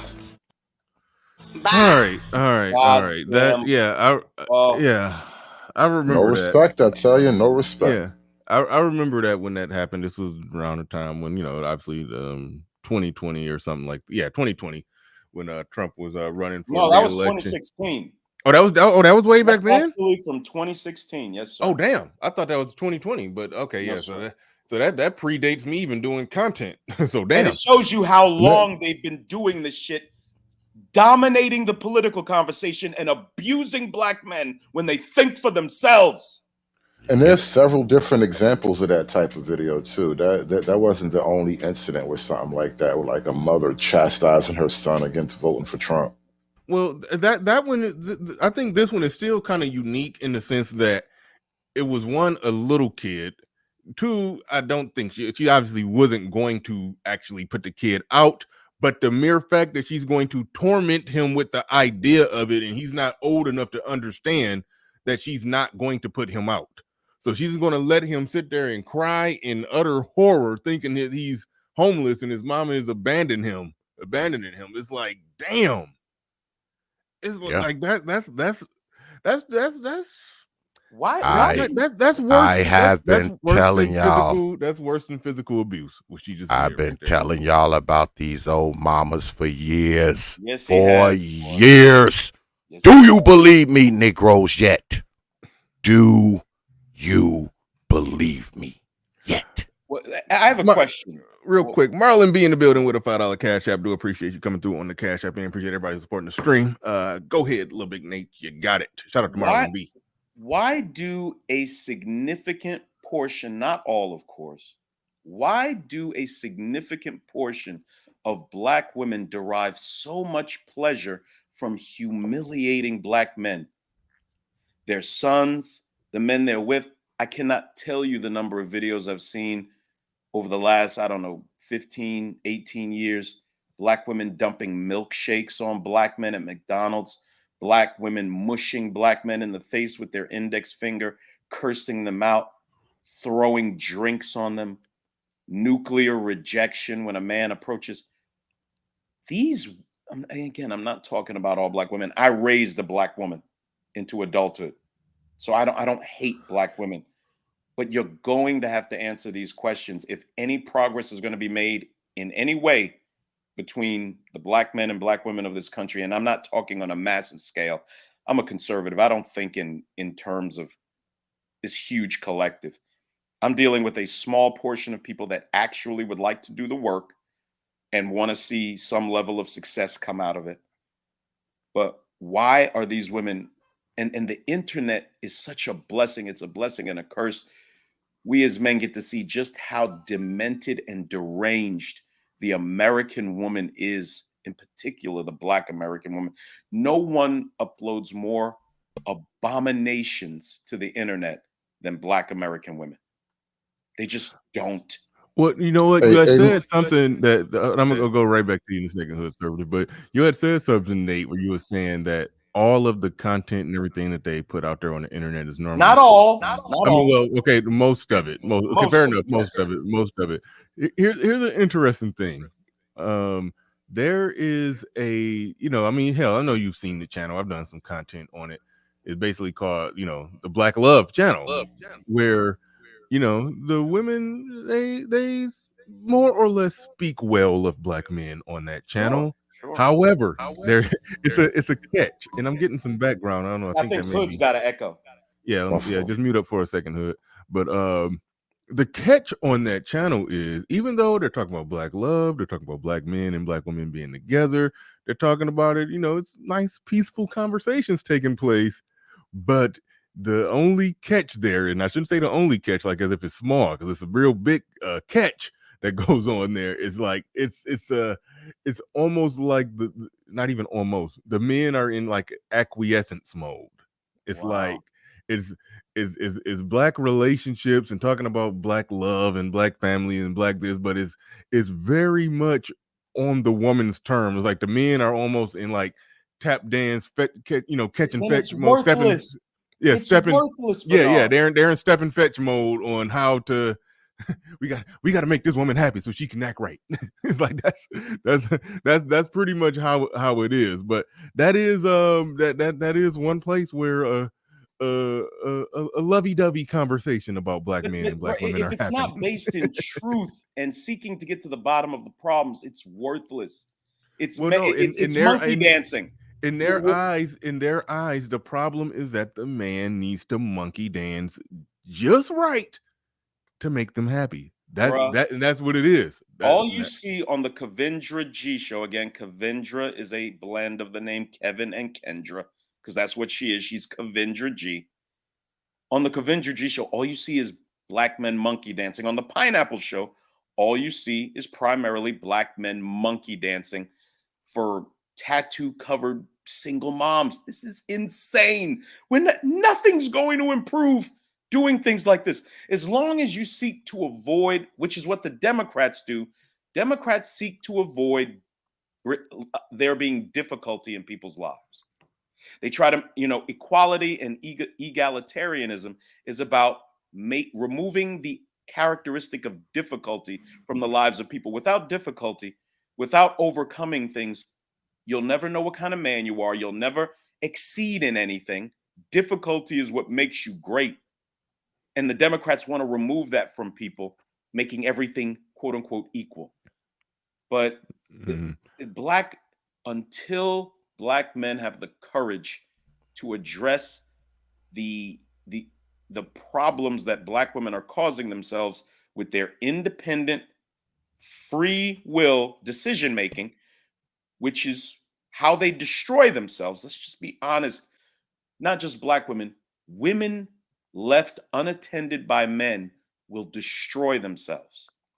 That's what they're going to do, especially when everything in our country culturally steers them towards promiscuity, steers them towards single parenthood, steers them towards whoring and covering themselves in tattoos and throwing decent men out of the picture of their lives until they're 44 years old, 80 pounds overweight with 4 children by 3 different men, and now want to settle down.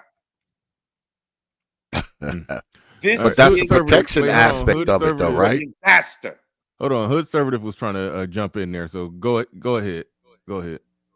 No, I was just thinking about something. Again, sometimes content is hard to find. I be thinking all these different ideas, but Black female rap has become some of the most disturbing, sometimes disgusting, most of the time anti-male music you can listen to. Like what a lot of the modern Black female rappers are on, if you listen to what they're really talking about, it's all like hypersexuality, which is, all right, sexuality is a different category in and of itself, but then the way a lot of Black female rappers talk about their relationships to men, it's, I got a dude for this, a dude for this, a dude for that. I'm taking advantage of all of these niggas. Fuck these niggas. I'm getting money. I'm actually better than these niggas. You got female rappers out there rapping about, being in the drug game. Oh my God. I remember when Young M.A. kind of hit. It's just like the whole image of it all was sort of like, damn.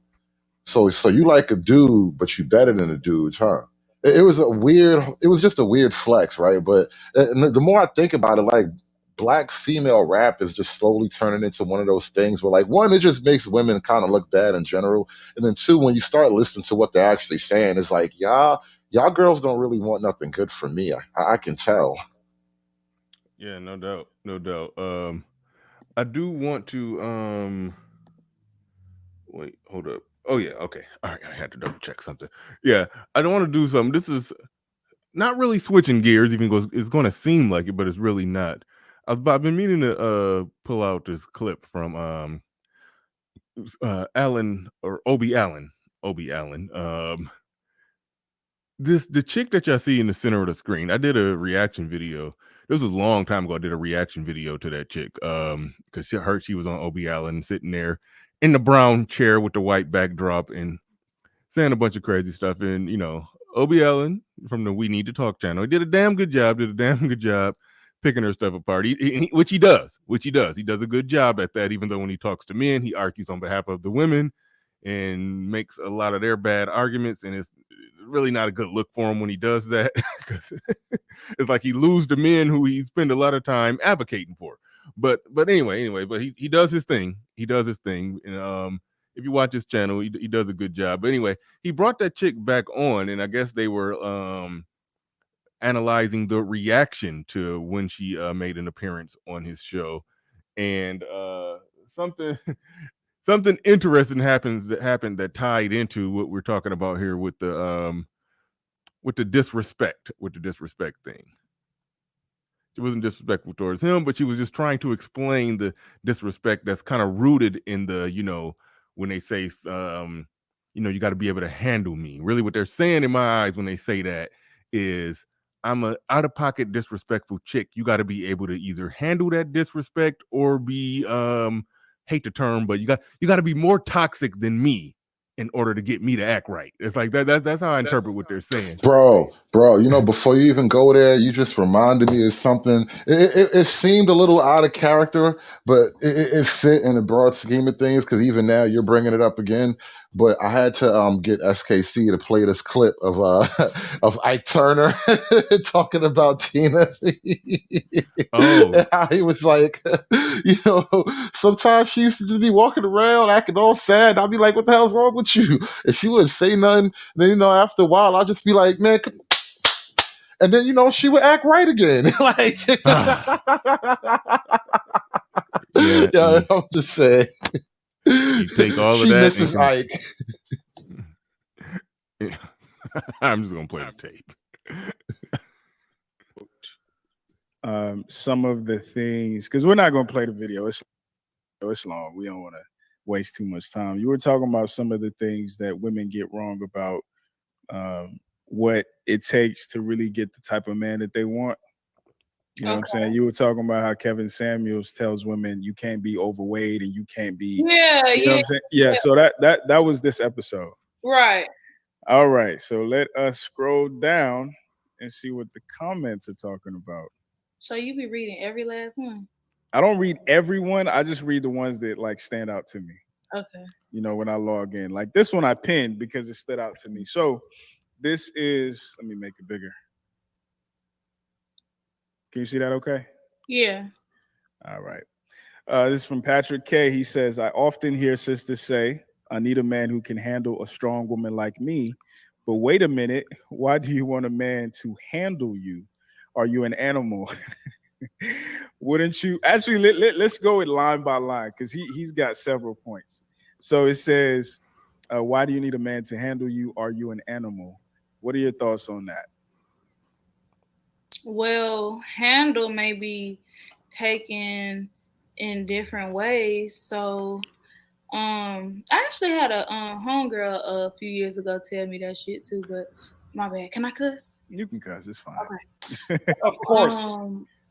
Handle doesn't necessarily mean like in the form of like tame. It's more of like not handle, but like more like accept. See, I ain't trying to say like he's somebody should be obligated to like accept things. Like basically handle as in. Right now, she is working. She's trying hard to work it out in her head how handle does not mean deal with an out-of-pocket, disrespectful, uncooperative, combative chick. She's really trying to figure out a way to make that not be what she's saying. And she's struggling. She's struggling. Bernard, this is why the black love conversation is nonsense. And look, this man, Obi, can do whatever he wants on his platform. But on my platform, women are not allowed to curse. And that goes back to when my first channel first started.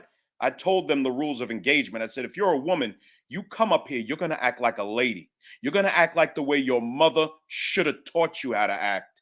I said, women are not allowed to curse. I said, men can curse. I said, you women are not allowed to curse. I said, you're going to be respectful. I said, you can ask whatever question you want, but you will not argue with us. And none of the women that came up on my panel ever did that. Women who are considered somewhat difficult on other panels have been on my panel and have been nothing but sweethearts because that's what's expected and required. What did Obi just say? Yeah, you can curse. It's no big deal. You don't let women curse and act inappropriately around you. But that's what I would expect from him. Do you watch his channel at all? No, I don't. Okay, so if you watch his channel, like I said, there's duality or duplicity within him, where if he's talking to a woman, he argues the man side of the argument really effectively, and I mean really effectively. But when he's talking to men, he argues the woman side of the argument not so effectively, but he tries to do what he can to speak up for them. And so if you've only heard him doing that in your eyes, he's some simp. So I understand why you say that. But if you actually just only watch his channel when he talks to the women, I can't call him I don't know what to call him. Well, I'm not calling him a Well, serial it's not killer. even him. I don't know how to Is he a categorize him. chameleon? I mean, No, you know what? I Go don't. ahead, I Hood, don't Hood. think it's him. I don't think it's him personally. I mean, obviously, yes, you have to own up to your own actions or whatever. But I think in the grand scheme of things, what he's doing is almost an impossible task. In that, see, we're having this conversation today about the disrespect level that's just been sort of thrown at the black man, generally speaking. And he is having conversations with women who are casually discussing their reasons for being disrespectful towards black men Mm-hmm. and explaining to them their hypocrisy and, pointing out the things that they probably do not see. However, the fact in and of itself that he's the guy having these conversations, then turning around to try to talk to black men about why we should go easy on the women. It's like, bro, stop. Come on. Yeah, The women you talk to are the reason why we have an attitude.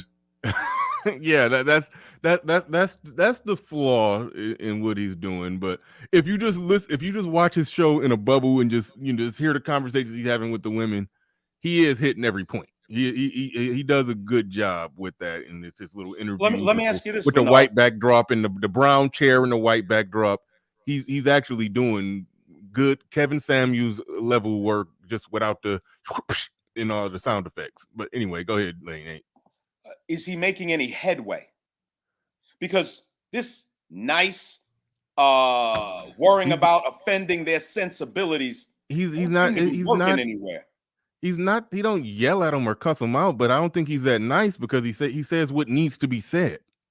He does. You Wow. just gotta watch it. You just gotta watch it. I mean, trust me. You're absolutely right. I wouldn't. Yeah, just find one of those videos with the white backdrop and the brown chair and the chick sitting in there with the black shirt on, and just watch it. Just watch it. I mean, you know what? I even agree. I would recommend to anyone to actually watch the conversations. And again, I take away something from it maybe completely different than the intention, but the conversations are interesting in and of itself. It's just a good conversation to listen to, especially if you're in the mind of, like, if you want to be inside the mind of women and listen to how they actually think and what they generally say and feel. Bro, it's a good place to actually get an opinion, to get a woman's opinion, so you can understand what you're up against. Yeah. And I think he does a good interrogation. But again, I talked about the duplicitous nature of what he does when he talks to men. He tries to argue the woman side of it, and that's where, put it like this.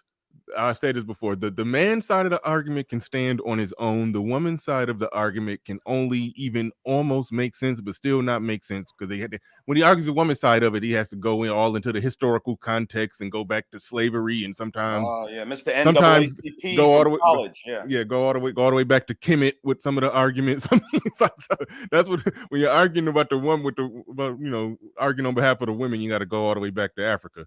But all right, let's get back in. Let's get back into this. Damn it! I had a comment by Jaquan posted. Yeah, Jaquan said she's cute though. All right, Jaquan, I'm watching you, because on yesterday's show when Keep It 100 and Ed and I think Fantastic, they was bringing up the chick. I don't know that much about her, but her name is Love Dorsey. She basically kind of hood, but she be checking women and calling them out on their bullshit. And you was all railing against Keep It 100 Ed and Fantastic, saying, no, this chick is this, she ratchet, she that, but she calling out chicks that think like this chick right here. And you're criticizing Love Dorsey for doing that. But when it comes to this chick right here, who's one of the chicks that Love Dorsey will call out, now you put on a cape for her, but she's cute though. So it's like you got a track record of criticizing the women that go after the strag, but then turn around and find a way to defend the strag. You're coming off very pro-straggy right now. That's all I'm saying. I've been noticing that. You know what I call that, Bernard? You know what I call that? What? PRS1, pussy reigns supreme over nearly every. Well, I got to put black man at the end. Over nearly everybody. What does his shirt say? What does his shirt say? Black women what? What's that on his shirt? Tell me how you really feel, or okay. No. Take that back. It says black women, we need to talk. That's the name of his channel. All right. Let's get back to let's get back into the tape for those who came in late because we stopped playing the tape and started yapping, started rambling. Hold on, real quick before I get into it. Freeman's Journal in the building with a $10 super chat. He says, "Salute, Bernard Riley, hood conservative, support black male media. I had hope for this woman based on her first interview. I didn't have that much hope for her based on her first interview. Her first interview was kind of bad. But anyway, then she came back extra in her follow-ups. She came back extra in her follow-ups. Not a good sales pitch." Yeah. All right, well, let's get back into it. Long story short, the question was put on the table. They read a comment from somebody who reacted to her performance on the We Need to Talk show with Obie Allen, and they said, "What do you mean about a man need to be able to handle you?" And he was basically saying you're a problem. And then she started trying to say, "Well, handle me don't mean that it's a bad thing. It means that I'll back it up 15 minutes so y'all can just hear her cognitive dissonance to basically trying to argue that to be handled it doesn't mean that I'm a out-of-pocket uncooperative chick that you need to stay away from. It, she's trying, like, you could see her looking up at the ceiling trying to figure out what she need to say. But anyway, go ahead. In the form of like tame. Handle doesn't necessarily mean like in the form of like tame. It's more of like not handle, but like more like accept. See, I ain't trying to say like he's somebody should be obligated to like accept things, like basically handle as in this is who I am. Mm-hmm. This is what comes with me. And you know, keep it. Of course, you being with somebody, you got to be willing to grow and work with them as well and compromise. But handle just can you match what I'm bringing to as far as like these women are idiots. The type of love yes, or energy. They are. You know what I mean? They're idiots. I feel like there shouldn't be a negative connotation behind that. Like handle, not like paying me and freaking like I can't really. She is struggling to make this not sound bad. How do you even talk to these people, man? How do you have a decent conversation with these people? I mean, come on, man. If I could chime in real quick. Hold on, real quick. Jaquan says saying she's cute isn't caping. Okay, fair enough. It's not caping, but I do think it's running interference. I do think you're trying to run interference. Whereas when they brought up Love Dorsey, who I don't know that much about, but they said she does a good job picking apart the bullshit of women like this, and you broke out your sword and shield, ready to go to war with them for complimenting the work that Love Dorsey does. Then I put on the type of chick that Love Dorsey talks about and goes in on, and then you're like, oh, but she's cute though. So it is an element of running interference for the strag while criticizing the woman who calls out the strag. That's all I'm observing here. That's all I'm observing. But all right, go ahead. Who was trying to jump? I think either Nate or Hood or somebody was trying to jump in. If I could chime in real quick, man. Go ahead. This is the problem of having and shout out to you, Jaquan. I do appreciate your support. Just keeping you honest. But go ahead, Nate. This is the problem of having a black love conversation. It's having a black love conversation between black men and black women is stupid on its face. A conversation is an exchange between at least two parties of ideas, right? Mm-hmm. For 40 years, who has been talking and who has been sitting and having to listen? That's not a conversation, all right? Black women have had the ball, the mic, white devil, liberal media has allowed them to go on Nightline, all of the talk shows, all of the magazines. They have said what they wanted to say. That is not a conversation. That is somebody, standing at a podium and preaching, basically, what people accuse me of, which is true to a certain extent. But black men don't need to engage in a conversation with black women. Proper black men need to lay out the parameters of what is acceptable behavior, the type of behavior that will have you winning with men like us, and the type of behavior that will have us completely disregard you or use you for all your pretty holes. And that's what most of these women, unfortunately, that's what their use is, using them for all of their pretty holes. That's a Nate Show original. Now, you can either come under the jurisdiction and instruction of proper men. We are happy to answer any questions that you have. I will explain in detail what's going to happen. You can look at our lives and know that we're the type of men you should be dealing with.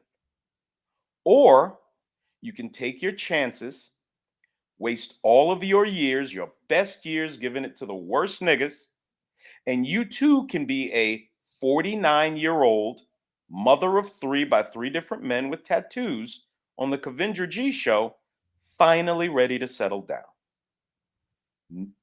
There's only one way this is going to work. You can keep your black love conversation. And I'm not attacking Mr. Allen or, Obsidian or anybody else. The fact of the matter is the time for conversing is done. These women are going to drag Black America into hell. They've already done it for the most part. And the black men that are culpable are the black men that follow them, acquiesce to them, and are terrified of them. That's it. There is no black love conversation. There's acknowledging and following the lead of proper black men. That's it. That's it. Anybody else want to speak on this before I play it a little further? I'd just like to say that people like this are just totally ridiculous, and I don't know how any man with a half a brain can talk to this freaking girl for more than 5 minutes without his head exploding, especially when she's talking like this. When you're talking to her, she'll make your brain stop just by the things she's saying. She's looking up in the air. Well, it's like, I don't know. I don't mean handle as in handle. I don't mean handle means handle. Like, what the hell is this person even talking about at this point? What the hell are they talking about, man? Come on. Oh man, yeah. This was the funniest. Somebody sent me this and said, "Hey, just go to the 39-minute mark," and I was like, "All right, cool," and I just listened. I didn't even make it that far. I don't even know if I made it that much further past this point right here. Just with her just wrestling with the word handle me, or the term got to be able to handle me and what it means, and her trying to make it not mean that she's some out-of-pocket chick. That she's not just some disrespectful chick that you either got to be able to tolerate the disrespect or just out toxic her. That's one way around it. Shout out to what Conservative said about Ike. Well, you got to also know what Judge Joe Brown said about Tina, because he said he grew up around there and saw them, personally, and they said that she was just she was probably the violent one.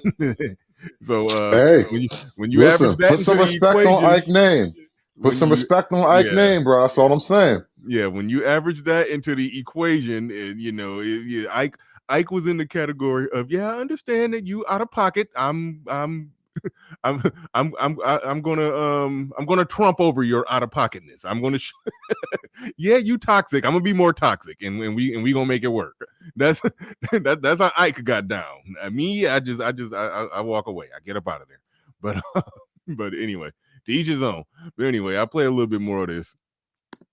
Put my finger on what I'm trying to get out, because I don't want to sound a certain type of way. Do you get what I'm saying? Just I think I am.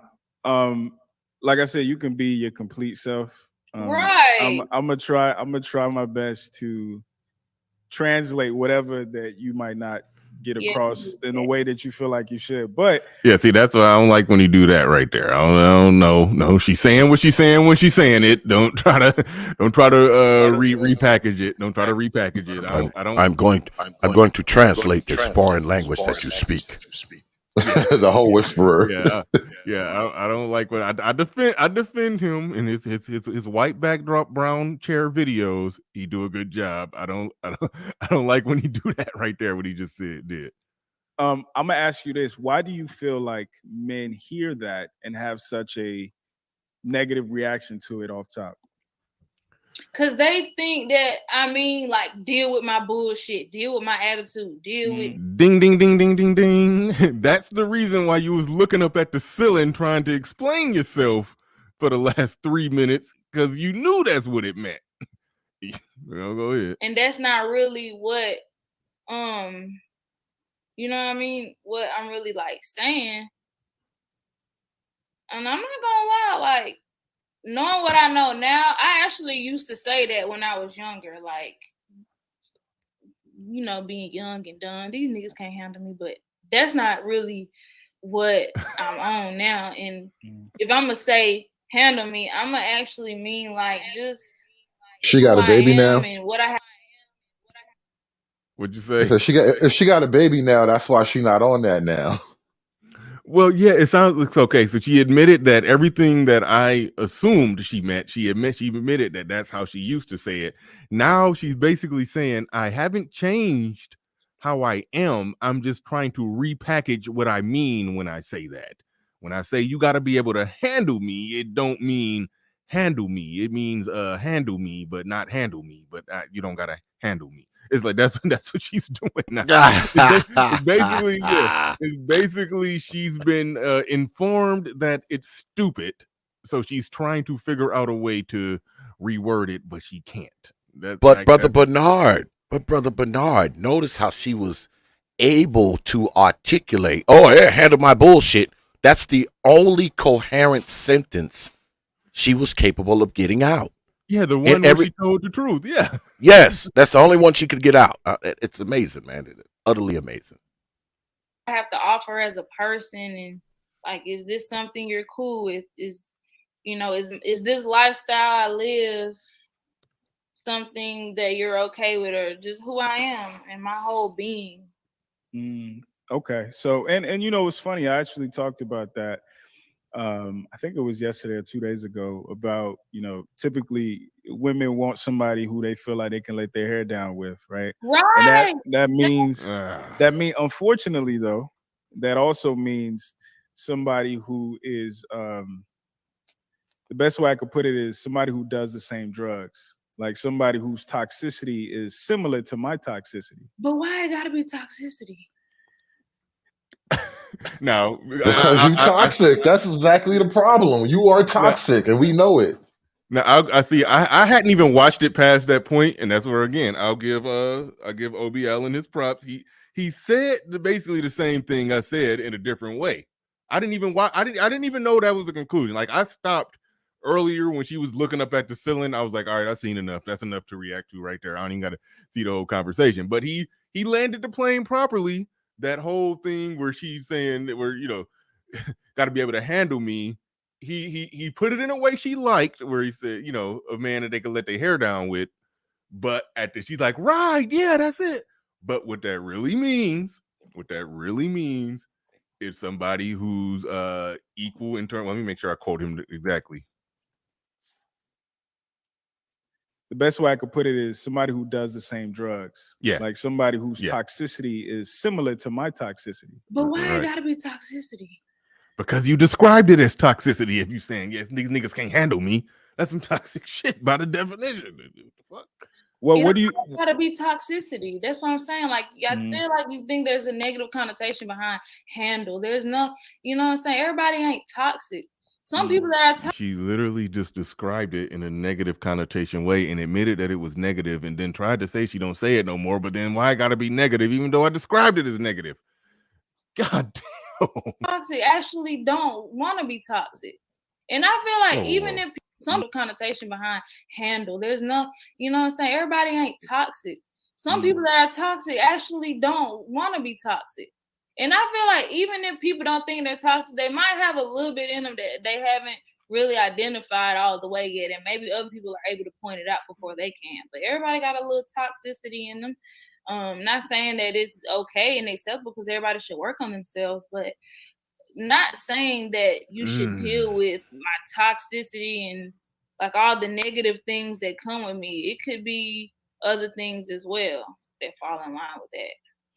Got you. I will say, unfortunately, a lot of women, when they say that, that is what it is. I get what you're saying, because that's why I used to say it. But now, like, it's not, that actually isn't what it gotta be. So for men, right? Because during our interview, during this part of our interview that we're dropping Tuesday, you talked about thinking about something differently by thinking about it like your future son. You need to turn that out. So sorry. No, you good. All right, I've seen enough. That was Bernard, if you could check your private chat, please. All right, we'll do. Yeah, that was something I was sitting on. I hadn't even watched it, but oh, okay. Osama Abdul. Oh, people have been sending super chats. I didn't have the screen up. I couldn't see them. Okay, so Osama Abdul says, "Be our little bit hood server teapot, an undeniable team or quartet that means business." By the way, for the Peanut Gallery, any updates on the 2023 Manosphere meetup? Little Big Nate, you being the starter, the originator, the big brains behind it all, so to speak. You got anything on that? Oh, yes, I do. Yes, I do. There are people in this space that think they were going to co-opt from me what I created, what belongs to me, what I've applied for the trademark for a while ago. Anything you hear about the Manosphere meetup from anyone but me is a lie. I'm going to call it what it is.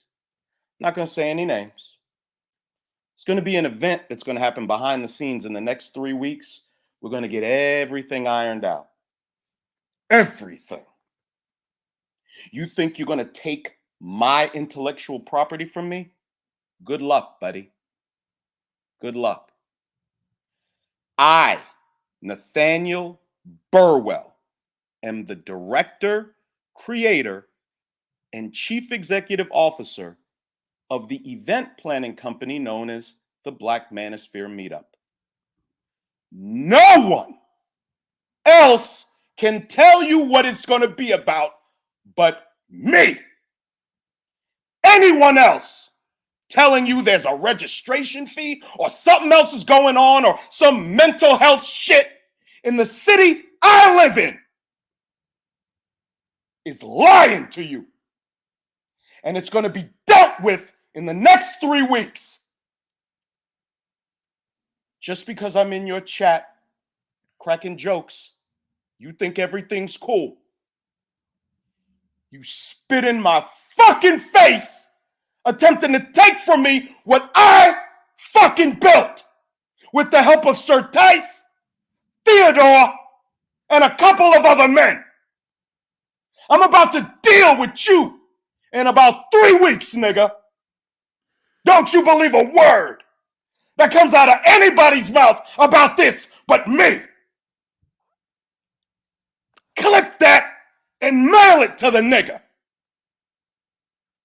That's what the update is, Brother Osamu.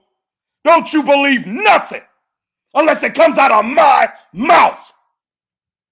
And I'll be doing an entire stream on this in the next month once I handle business behind the scenes. You think you're gonna fucking rob me, nigga? Think again. All right. KP from KC5 says she want you to do like Jody did, Yvette and Baby Boy. And all right. I'm sorry, dog. No, These niggas are out of control. I understand where you're coming from, and Boy, I'm glad I know some. I'm details. glad he's on my side. Hell yeah, I'm on your side. I'm glad he's on my side. This guy here. Fucking assholes The arrogance of a nigga to think you're just gonna take from a man what he built. I got you, homie. Clip this and email it to him. Kevin C in the building with a $5 cash app. Do appreciate you, Kevin C. Appreciate everybody who's supporting the stream thus far. Shout out to Keep It 100 in the building. I didn't even get to watch. Oh, he said it's the Macho Man. Randy said I didn't even get to watch all the stream, but he had a chick on his show who was, professing to be a soft girl. And so they had a good conversation. Only I was able to watch a small bit of it, but I shared it. Hopefully the conversation went well. I watch it when I get a chance, but I recommend that. I do recommend Keep It 100's channel. So I'm pretty sure that was a good conversation going on there. And Nate, you did put the show on the finger for a leg lock to where it's almost impossible for me to segue into anything else after that. I'm sorry, dog. I can't. I'm sitting there trying to get back to the show, but I'm like, I can't. What? But bro, how do you think I feel? I come to your show, I think October of last year. I pitch it. I'm met with all sorts of backlash. I get with Theodore. It can piggyback his event. It's a success. And now here come vulture niggas taking it and thinking they run it. How you gonna steal my IP, nigga? How? How? All right. I am telling you, don't believe a word anyone in this space says about the Manosphere meetup unless it comes from me. And there's something called the Executive Council. Those men will be able to speak on it, but don't believe anybody else. Anybody. And it's going to be in Charlotte, my hometown. Niggas gonna box me out of my thing in my hometown. The audacity of a nigga. The absolute audacity of a nigga.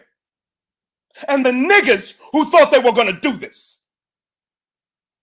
There's going to be a conference call coming up in a few weeks. If you get the email to be there, make sure you're there. Because we're gonna deal with all of this. Thievery, treachery, and bullshit. We're going to deal with it all. Shout out to Osama Abdu. I'm sorry, bro, but you have no... Imagine, Bernard, all that you've done, your successful channel. Imagine somebody putting out the Bernard Riley experience and never talk to you about it. And they're charging $100 a head. How would that make you feel? I completely understand your points. Completely understand. Thank you. You ain't tripping. You ain't tripping. But I'll.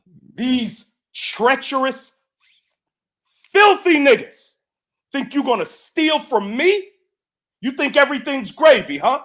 Because I'm in your chat cracking jokes. Nah, nigga. Judgment Day's coming. All right. Get ready. All right. All right. Like I said,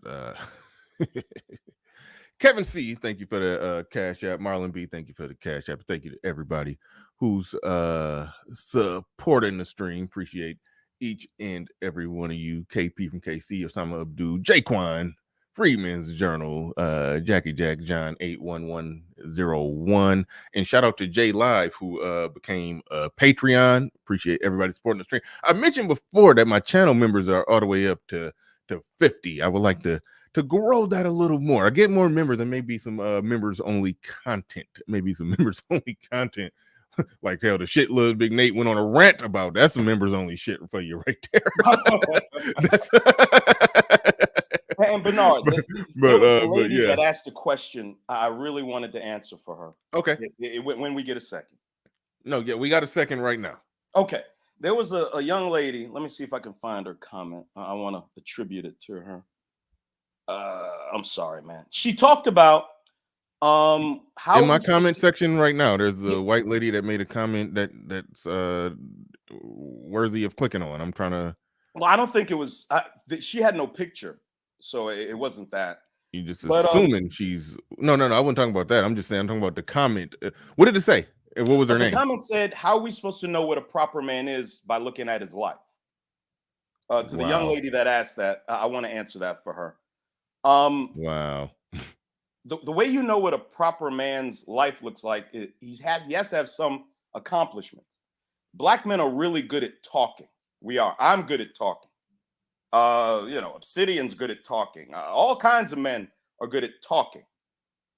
There has to be tangibles in the man's life that you can look at. Black women have this tendency, because they want to be in a position of leadership, and that's what they want, they'll pick niggas that need to be built up.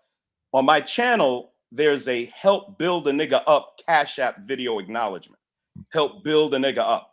There was this black guy that was talking to Shalakimi or Shalakisha, whoever that thick light-skinned chick is that hangs out with T.I. and his wife. And the dude he called into her Instagram show. She's like, why don't you help build a nigga up? Why don't you help build a nigga up? Nigga had cornrows. He had no shirt on. These are the type of black women love a lot of times. What you have to do is, your mother, and no disrespect to your mother, madam, but it was your mom's job to explain the type of man you should be interested in. On Bernard's show a couple of weeks ago, I said, black women love to talk about how they want a six-figure man. You have to get a six-figure man 10 years before he's making six figures. That's when you get a six-figure man.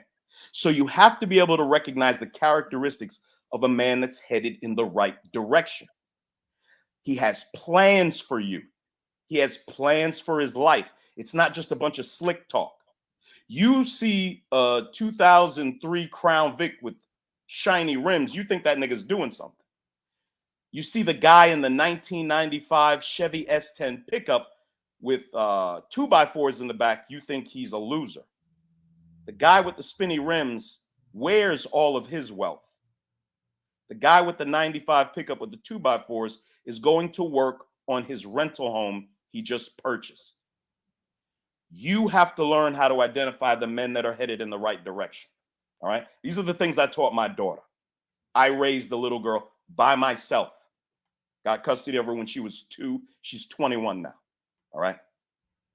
You have to be able to recognize where a man is headed.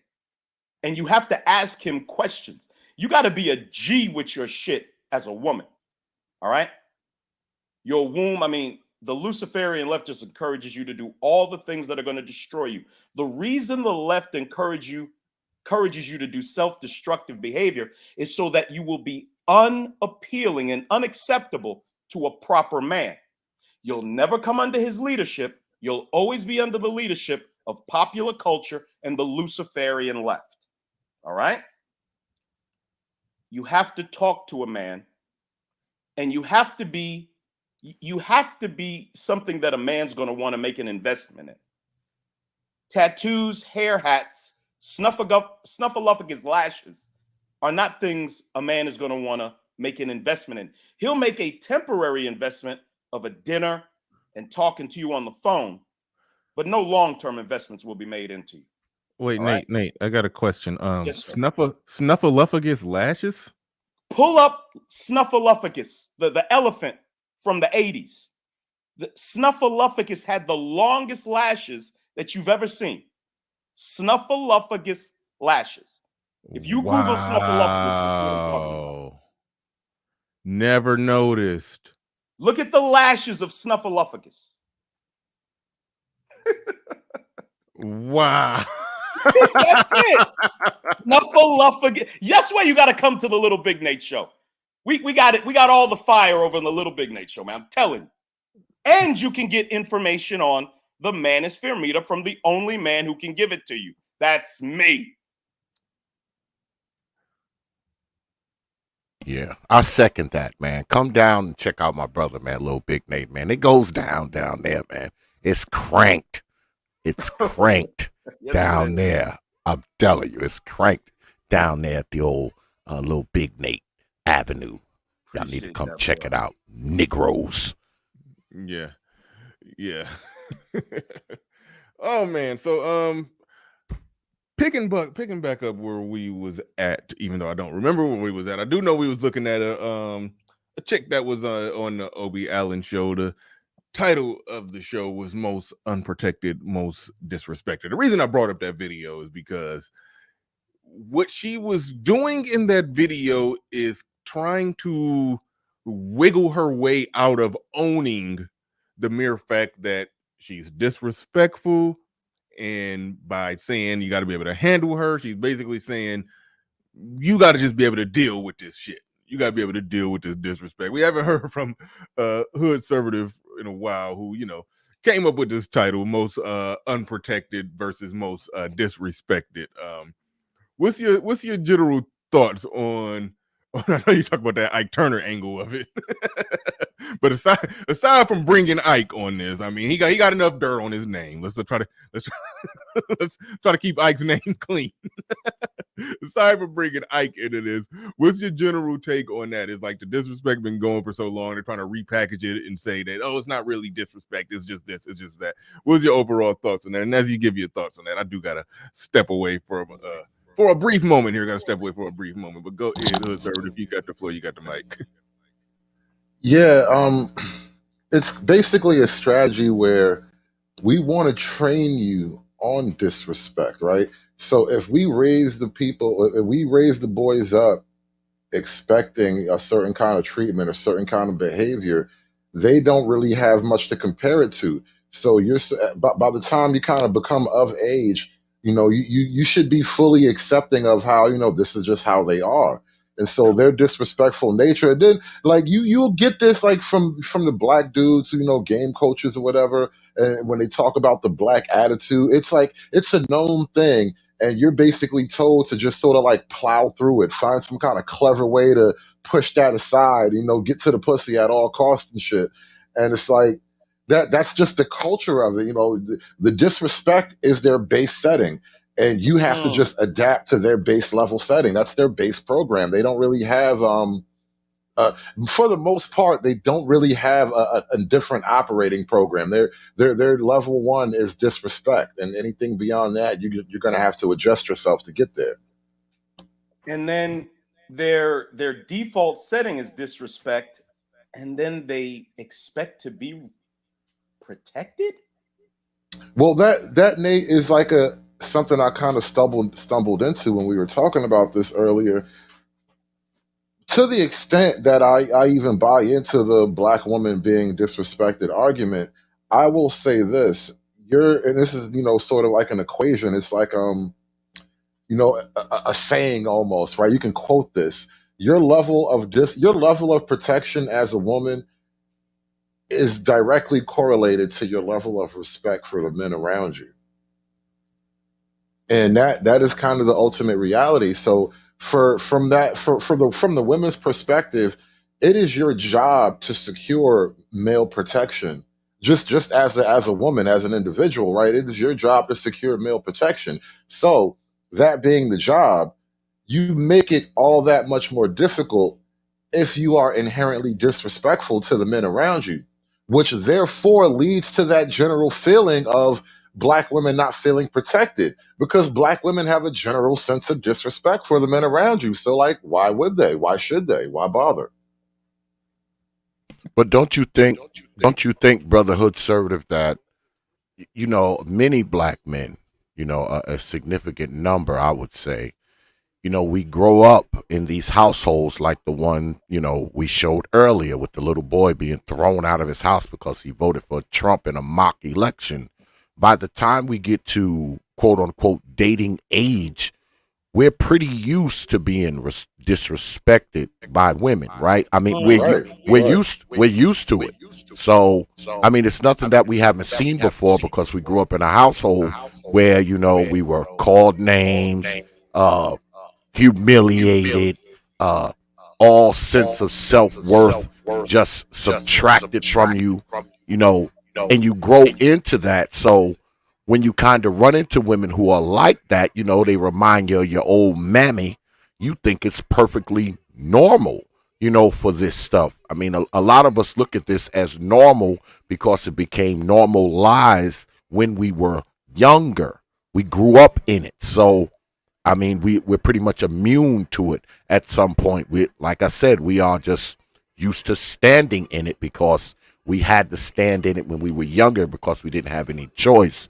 And now that you grow up and you're a man and you actually have a choice, you still believe that you do not? X, answer this for me, dog. How do you criticize a group or race of men for not being leaders when they demonstrate leadership like that 10-year-old boy did, and like the 18, 19-year-old boy did when he voted? You know, the mom in the car got cussed out when he voted for an independent or didn't vote for Biden. How do you criticize a group of men that you have so beat down when they try to express leadership, then when they become adults don't have proper leadership skills? These horrible women, and I'm not saying black women are horrible women, I'm saying black women like you see in these videos are the worst women in the world. It just so happens that they're black. How Well, you destroy the boy's innate ability to want to think for himself and make his own decisions as a youth when he expresses his desire to take leadership and break away from what he knows his mama wants, which is to vote Luciferian, pro-abortion, open border leftist. You beat him into submission.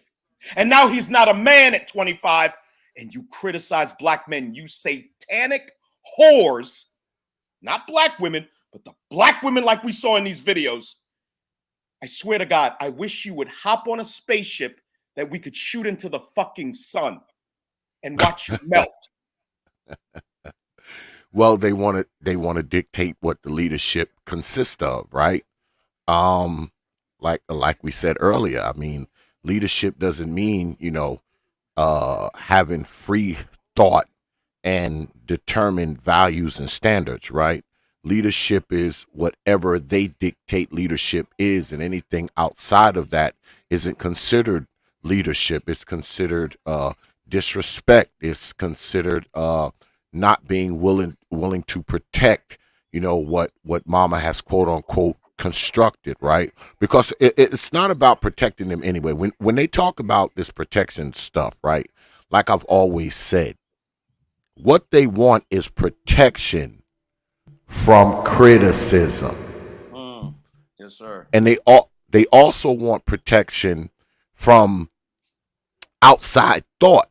I mean, because if you are a person if you think differently than how they think you should think, now you are outside of it. You're not willing to deal with, these women like the young lady we saw a few moments ago. I mean, something's wrong with you because you don't want to listen to her stumble and fumble and trip over her own words. And I mean, that's the whole crux of it right there. They want to be the ones to tell you what leadership is, and you need to be inside of whatever that constructed term of leadership is. And if you are not a leader at all. You're not a leader because see, you don't do the things that they think black men should do. And X, you notice how baby girl was dolled up. She had her hair hat in, and that was actually one of the nicer hair hats I've seen. Lip gloss popping, them big juicy lips, lip gloss popping. She had a little nails done, had a little tank top. She wasn't getting her cleavage quite in the shot like she should have, but she should have done that. We have to stop. Look, every man loves the beautiful adornments of an attractive woman. That's how we're designed. But until black men set aside this, this puniti worship, things are going to remain the same. They just are. Black women know their power. They know if my tits are popping, if my stomach's flat, if I can get this lip gloss on. Hell, most of them don't even need a flat stomach. I've seen women on the Kavindra G show come on not even caring what they have on. If you want to see what black women by and large think of black men, just look at the Kavindra G show and look how the women come on. Some care about how they look, and you could tell the level of the quality of the participants. KS, well, maybe half the time the women cared about how they looked when they came on camera. Half the time they really didn't. On the Kavindra G show, it's like 75% don't care, 25% do. We have a group of women that are so comfortable in how they look, regardless of how they look. They know they're going to get stupid niggas trying to holler at them. But what they don't understand is the reason that they think there's no good black men is because what they've done to themselves have made them unqualified for those men. And those men do everything they can do to make themselves invisible to them. So that's why they think those men don't exist. And speaking of the Manosphere meetup, there was 80 to 90 men in Atlanta, all hardworking, industrious men in search of opportunity. I don't have tits and an ass. How come I was able to find 80, 90 men like that? And with your tits and ass, you can't find one. What the fuck? Osama Abdul in the building says, salute to my brother, Lil Big Nate. We needed to hear that, brother. You were the organizer and you deserve the credit for all the hard work. My brother, 110%. My salute. nigga Abdul, salute, sir. Celine in the building says, come on, black women don't want a FedEx driver. Says, I can explain that. I can explain that if you want me to. Have at it. Okay, on my Celine's a good friend of the Little Big Nate show. She's been there for a while now. 22-year-old young white lady, works at a supermarket. Just, you know, she's a good, and she's making her nigga. She has a wrench on Angry Man. I swear to God, the craziest shit. Shout out to Celine, man. But there was, speaking of the Kavindra G show, there was a black woman, you know, somewhat attractive in her mid-30s, single mom. And a FedEx driver messed up her package, right? And she's ranting about how she will not date a FedEx driver.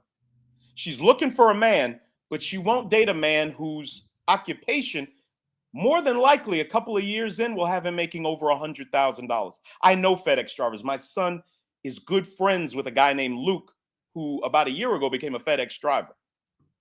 And this woman also admitted to dating scammers, drug dealers, criminals. And she told the story of how when she was going to move from, I think, Atlanta to Chicago, a black man she was messing with broke in her house. She held a gun to him. She had to wrestle the guy wrestled the gun from her, and she had to talk the guy down. And what this simp, mangino, weirdo nigga said, I just wanted to have sex with you one more time. This is what's on the Kavindra G show.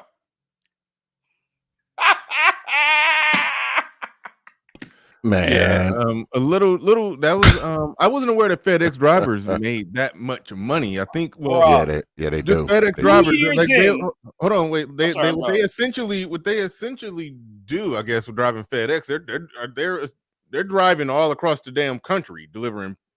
No. I thought FedEx drivers was a little more local. They wasn't, you know. No, bro, when I say FedEx driver, I'm talking about the local guy that delivers your packages to your door.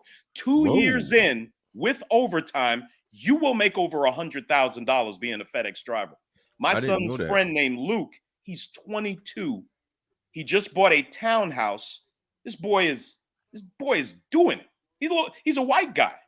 And he's going to make $100,000 next year. What kind of license you got to have drive the FedEx truck? You have to have a CDL. Yeah, CDL. Yeah, because my son he's in you know, in a construction academy called Greater Michigan Construction Academy. You know, he's doing it, but there's some aspects of it he don't like. I think you got to be 21 to try to get a CDL. He turns 20 next month. So I was thinking that if you ain't feeling this, that, you know, that CDL is an option on the table in another year. So, you know, that's excellent. So yeah. They sleep on the blue collar, man. They sleep on us, man. They sleep on us. No. Whoa. They don't sleep on us. I'm blue collar. They attack us. Oh yeah. They attack us. We all broke. We ain't got no money. I don't want no blue collar, man. Oh, these women, dog. Oh. Hey, what have I been saying? No respect, I tell you. No respect, man. Rest in peace, Rodney Dangerfield. Yeah. Oh my God, man. You more likely to be honest with you, man, as a blue collar guy. I mean, if you want to get into the figures, you will probably get there faster as a blue collar person. I'm telling you. I mean, Yeah. and guess what? Guess what else? Yeah. Yes, and guess what else?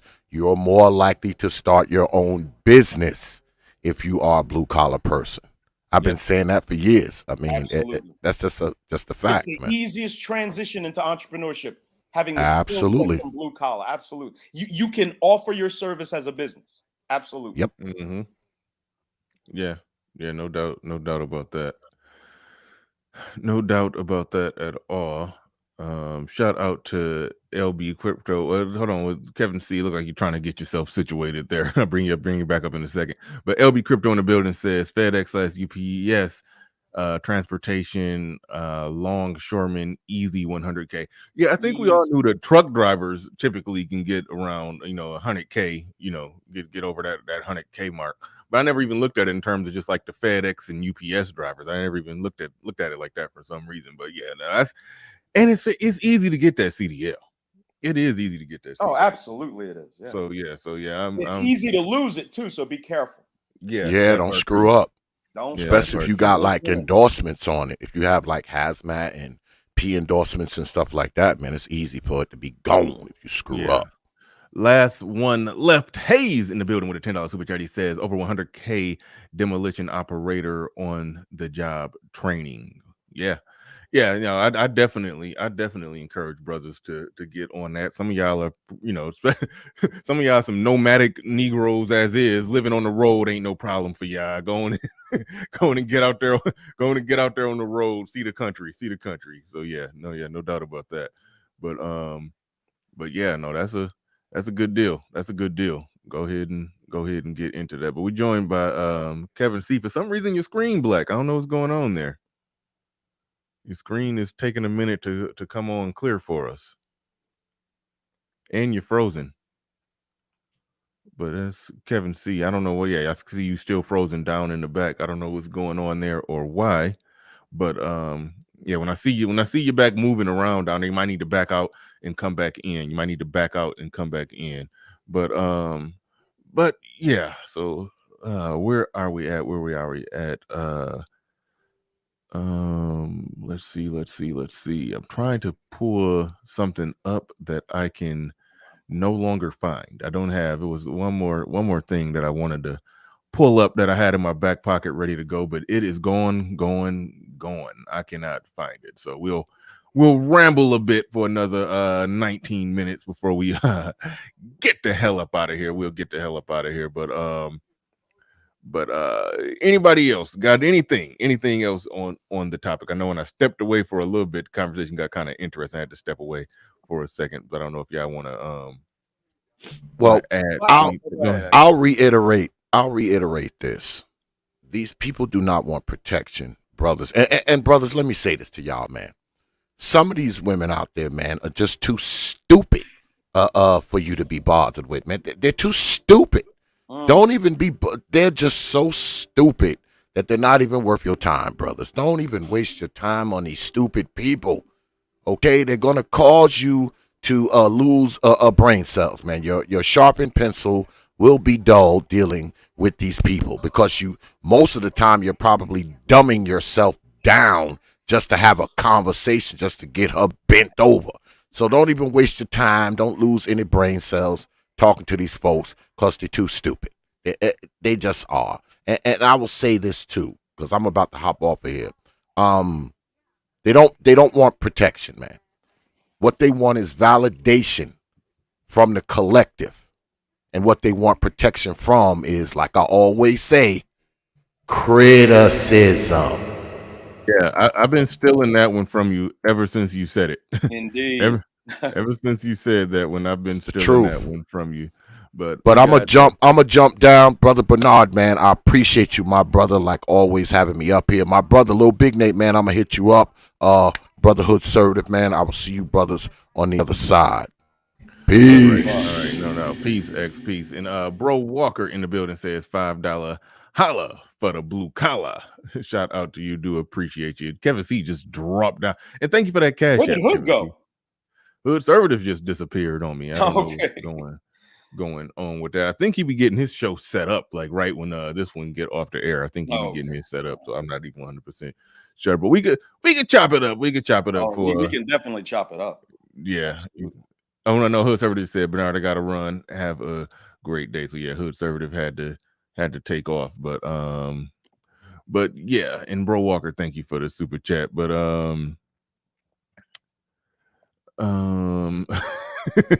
quit instigating, game changer. But no, you we can talk about whatever you want to. If you want to talk about that, whatever you want to talk about, we can talk about. I'm good. Yeah. Oh, I don't know. You had said you said some stuff earlier, but I guess I guess what you said was said, and yeah. We're gonna watch how the chips fall now. We're gonna Right. see what moves people make. Kevin C, take your phone and rotate it this way. It just helps the full screen come in. It gives you the full screen look. Okay, shit, I shouldn't have told you nothing. There we go. Look like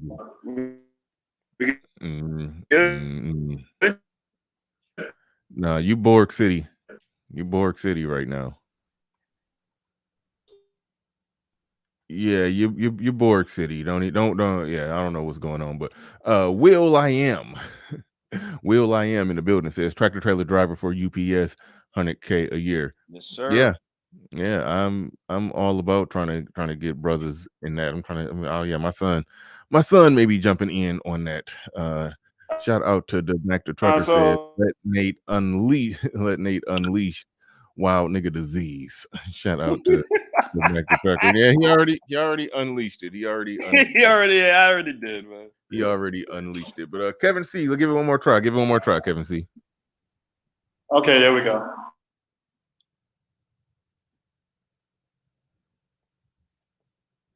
Wow, I don't know what's going on. Yeah, Kevin C, we got to put a pin in it. We got to put a pin in it for another day. It looked like you at a school or somewhere, wherever you at. They don't do they're not playing ball. Okay, hold on. Kevin C will be removed. So I'm trying to kick him from the studio. I want to make sure I'm not blocking him. I'm trying to remove him. Hold on, because I'm not. Hold on. Okay, all right. Yeah, okay, cool. I wanted to make sure I was just removing him from the studio and not banning him. I've accidentally done that before. but yeah. Yeah, I'm hesitant. It's almost like no, what you said was interesting, and I kind of. It's up to you whether or not you I'm not going to go too in depth. I'm not going too in depth. There are people in the space who think they can co-opt something that a man has applied to have the ownership of through a trademark. They think they can co-opt something that a man took the risk to build and create, and they can just, these people that are doing this haven't even contacted me to include me in what I created with the help of Sir Tice and some other gentlemen. Theodore financed it. It was allowed to be piggybacked on his event, but his event saw probably triple the amount of participants because of the Manosphere meetup. And niggas are just going to try to steal from me what I created? Really? Really? That's what you thought you was going to do? Let's talk about let's talk about the work you did initially getting things started, because I think a lot, like when you talk about it was I think roughly 90 people there. 90 men showed up. Yes, sir. Yeah.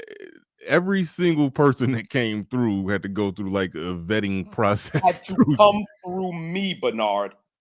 I talked to every single man that came. I communicated with them through email or on the phone. Took a tremendous amount of my time, but it was worth it because I was doing this for the men in this space. And now we got guys just throwing up websites with $99 registration fees so anybody can show up. No. If I don't tell you about it, It's a lie. Now, for those who say that Little Big Nate is emotional, Little Big Nate's not emotional. Little Big Nate's just been laying in the cut, watching things unfold, watching people take control and credit for something I created, watching people try to co-opt something that I own, my intellectual property, they're inviting the people, they're bringing people into the fold. How the hell do you do that? I have not gotten one phone call, one email about this Manosphere meetup in Charlotte. It's going to be in Charlotte, which is my hometown. But don't believe anything about it unless it's come out of my mouth. Don't. And in all of this is going to be cleared up in the next 3 weeks. And I'm going to do a stream in about a month on the 2023 Manosphere meetup, where it will be about the people that are involved, everything. You'll get the official word from its CEO, director, and creator, Nathaniel Burwell. Don't believe anything else you hear about it from anybody. All right. Yeah, thank you, and almost not thank you to Osama Abdul for sending that super chat earlier that prompted Little Big Nate to speak on that. But I do understand what you're saying and where you're coming from and why you wanted to get that off your chest. I was I was quietly observing some things, and I was wondering, was Little Big Nate even in on this? I thought it was an understanding of some sort, but I didn't. Hell no. I didn't know. Yeah. Okay. Yeah. Hell no. I didn't Niggas know. think they can just take what they want. Yeah, but Niggas think I'm gonna come and take this from you, and I'll compliment you a couple of times on my streams, but you're a stupid nigga. Oh, well, actually, I heard I was a disgruntled loser. Actually, but we'll go into that too on this conference call. We're gonna go into a lot. If you get the email for the conference call, make sure you're there. Make sure you're there. All right, we'll leave it there. And again, thank you, but not thank you to Osama Abdul for almost forcing this. Thank you, Osama Abdul. That's my nigga. That's my dog. Can I tell a story about Osama real quick? Yeah, man, Go ahead. Real quick. Go ahead. When I was on your platform, I was in your chat. I came up the first few times speak. Osama Abdul said to me in the chat, he said, "Man, what's your Cash App? I want to help support you." This tells you the kind of man I am. I want money. I appreciate money, but I'm not going to take advantage and abuse people for money. I said, Osama Abdul, I don't want your money yet. Wait till I start my channel, then you can Cash App me. I didn't even know what a Cash App was at the time, to be honest with you. But shout out to Osama Abdul, a day one nigga rocking with Little Big Nate, man. Salute. Yep. But I didn't mean to do that to your show, Bernard. I'm sorry. Oh no, it happened. It had to be done though. Yeah, it happened. It happened organically, and is what it is. But no. So we'll excuse me. We'll go from there. I mean, is what it is. But no, we about to wrap it is, bro. Yeah, we about to wrap this thing on up. I'd like to thank everybody who supported the stream, whether you like, shared, subscribed, super chatted, Cash App, did anything to support this in any way, shape, or form. I greatly appreciate you. Great thanks and appreciation to Hood. I'm botching names. Hood Conservative always coming through on Saturday, bringing definitely good ideas, good perspective, good topics, good takes on everything. Shit. Yeah. Hood Conservative. Yeah, I'm at a loss for words at sometimes the perspective that he takes on things. But shout out to him, brother Xavier, everybody. But we're about to get up out of here. I'd like to formally thank each and every one of you. And with that said, we are out of here. Peace. We gone.